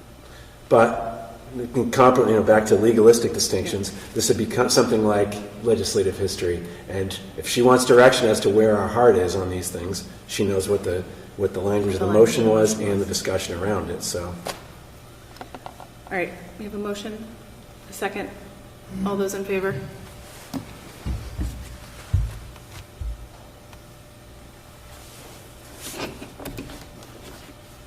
All those opposed? Thank you. Motion carries. Anything else before we move on? Okay. Board Chair's report. There's some events with Dr. Neal there. We have some staff here. Just want to highlight, we're going to be inviting you on the 31st to a meet and greet with parents and staff with Dr. Neal. Just a clarification, there is no villager event on the 1st. It'll only be on the morning of the 2nd. Perfect. We got rid of the 1st. Thank you. Superintendent's report. I had a written report in your folder. I don't have anything to add to it other than what a great time I had reading to 4 kindergarten classes on the Read Across America week. But you can take a look at that. I know we're getting very late This here. student looks pretty dubious about you reading to him, I'm just saying. You heard the click of the camera. Any questions for Maria? Administrative reports, Jamie Stone. I was on vacation last week, so I put a report in the packet just before the meeting, so you can read it at another time.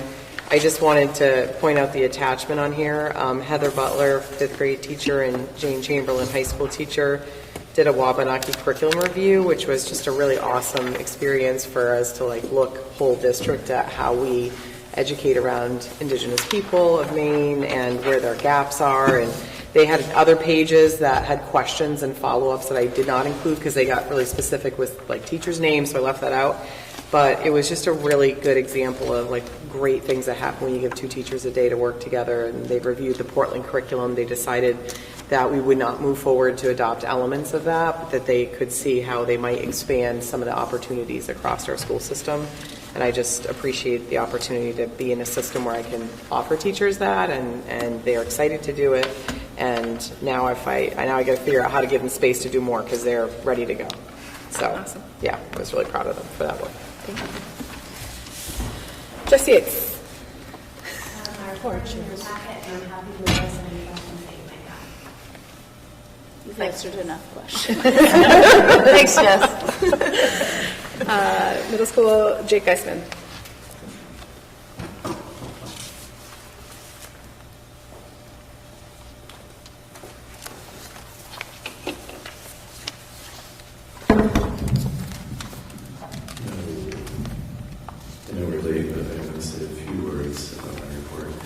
The bulk of it is simply a synthesis of our family survey feedback.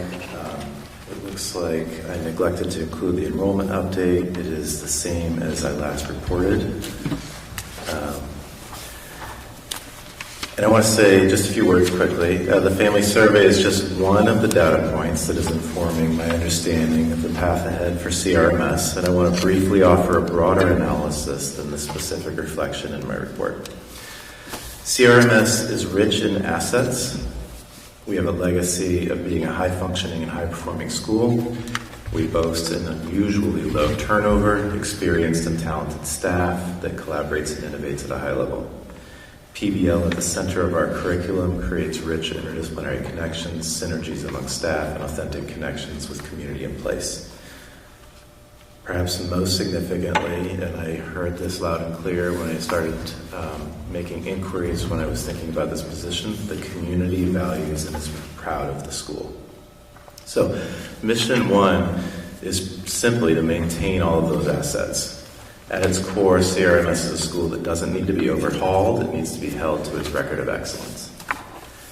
Beyond that general imperative of maintaining excellence, some specific opportunities we have in our path ahead are, I'm going to list 5 and then I'll stop speaking. 1, to assert our core values and community norms as non-negotiable, as maintainable, and as both common sense and shared across perspectives and value systems. Number 2, to audit and correct together the alignment of our expected outcomes, learning targets, instructional units, and assessment strategies, work that we've begun this year. Number 3, to continue building our muscles around differentiating in the regular ed setting for both students with barriers to learning and for high-achieving students. 4, to remeasure our PBLs together against exemplar models and frameworks to keep them fresh, robust, and high quality. And finally, and perhaps most importantly for next year, to use next year's and future enrollment-driven staffing changes as challenges that force us to tap our best selves as expert collaborative problem solvers, using the changes as an excuse to make adjustments and improvements that we can be proud of. I'm happy to take any questions about those remarks or the report itself.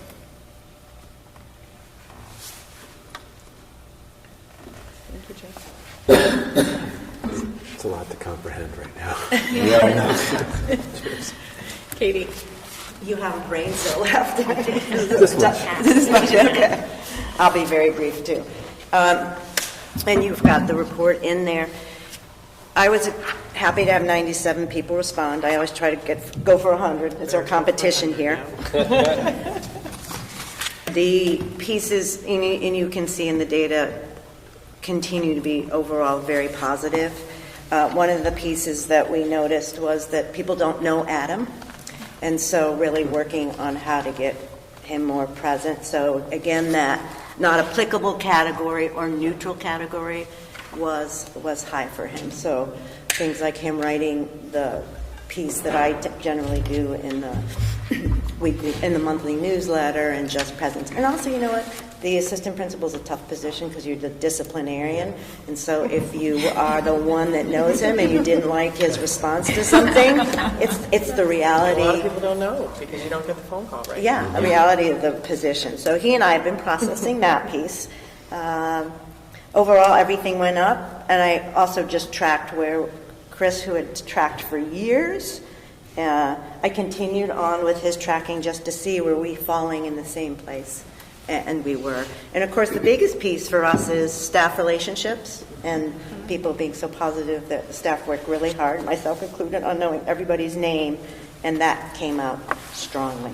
So There was we had 88% going outside every week, multiple times. So the initiatives that we've taken are being appreciated, particularly at the primary level. There was a parent who said, I wish I could see a little bit more of the content connection to the outside component.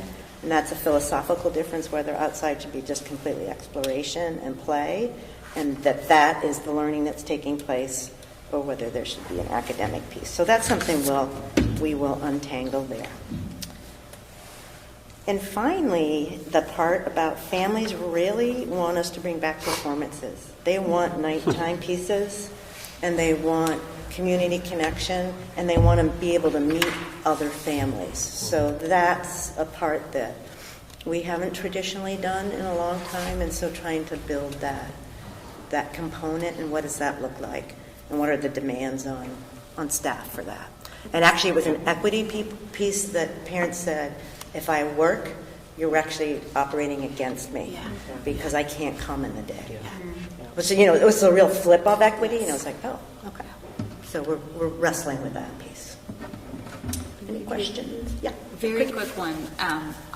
I seem to recall you sharing in a CRSA meeting some feedback from the survey that isn't necessarily reflected in the high-level data here about just wanting to think about culture around like kindness or something to that effect. And so just to put a bug in your ear, if that ever is appropriate for a board level follow-up, I'm always interested to hear more on that topic. Okay, great, thanks. Thank you. Standing committee reports. Joint curriculum meets in April on the 13th at 4 p.m. Finance met February 25th, minutes attached, and then met before the meeting tonight. I'll give you a brief update. Yes. General fund, year to date, our targets based on 18 of 26 payrolls through February 28th. Targets to have spent 69.2% of our budget. Actual is 65.2% of our budget, excluding debt and board contingency. Including that, we spent 60.4% of our budget. Last year, excuse me, fiscal year 25, same period a year ago, we'd spent 64.5%, and fiscal year 24, we had spent 65.4% of our budget, so we are right on track. Thank you. Joint personnel meets next week, the 24th at 5 p.m. Joint policy met March 9th, minutes attached. It looks like we have some first reads. The minutes are in the packet, but I'll move the first reads. Second. Discussion? All those in favor? And joint facilities, we met on Monday, so minutes will be presented at the next meeting. Wait, just real quick about that. Yeah. I wanted to follow up the one piece that came out of the meeting that seemed as members might want to hear about the acoustic tile in the middle school. Right. So there's a plan to install acoustic tiles in the front cafeteria of the middle school to make it, because if you've ever been in there with a lot of people... Is it loud in there? It's a smidge loud, so I thought that was a good update, and I think there's a process to figure out what direction to go in. Yeah, I think we heard from Chris that they accepted a bid, so the plan. You want to steal the thunder. He said it, so I think it's out there. Future agenda items are there. It's pretty full through the end of the year. And with that, I'll adjourn.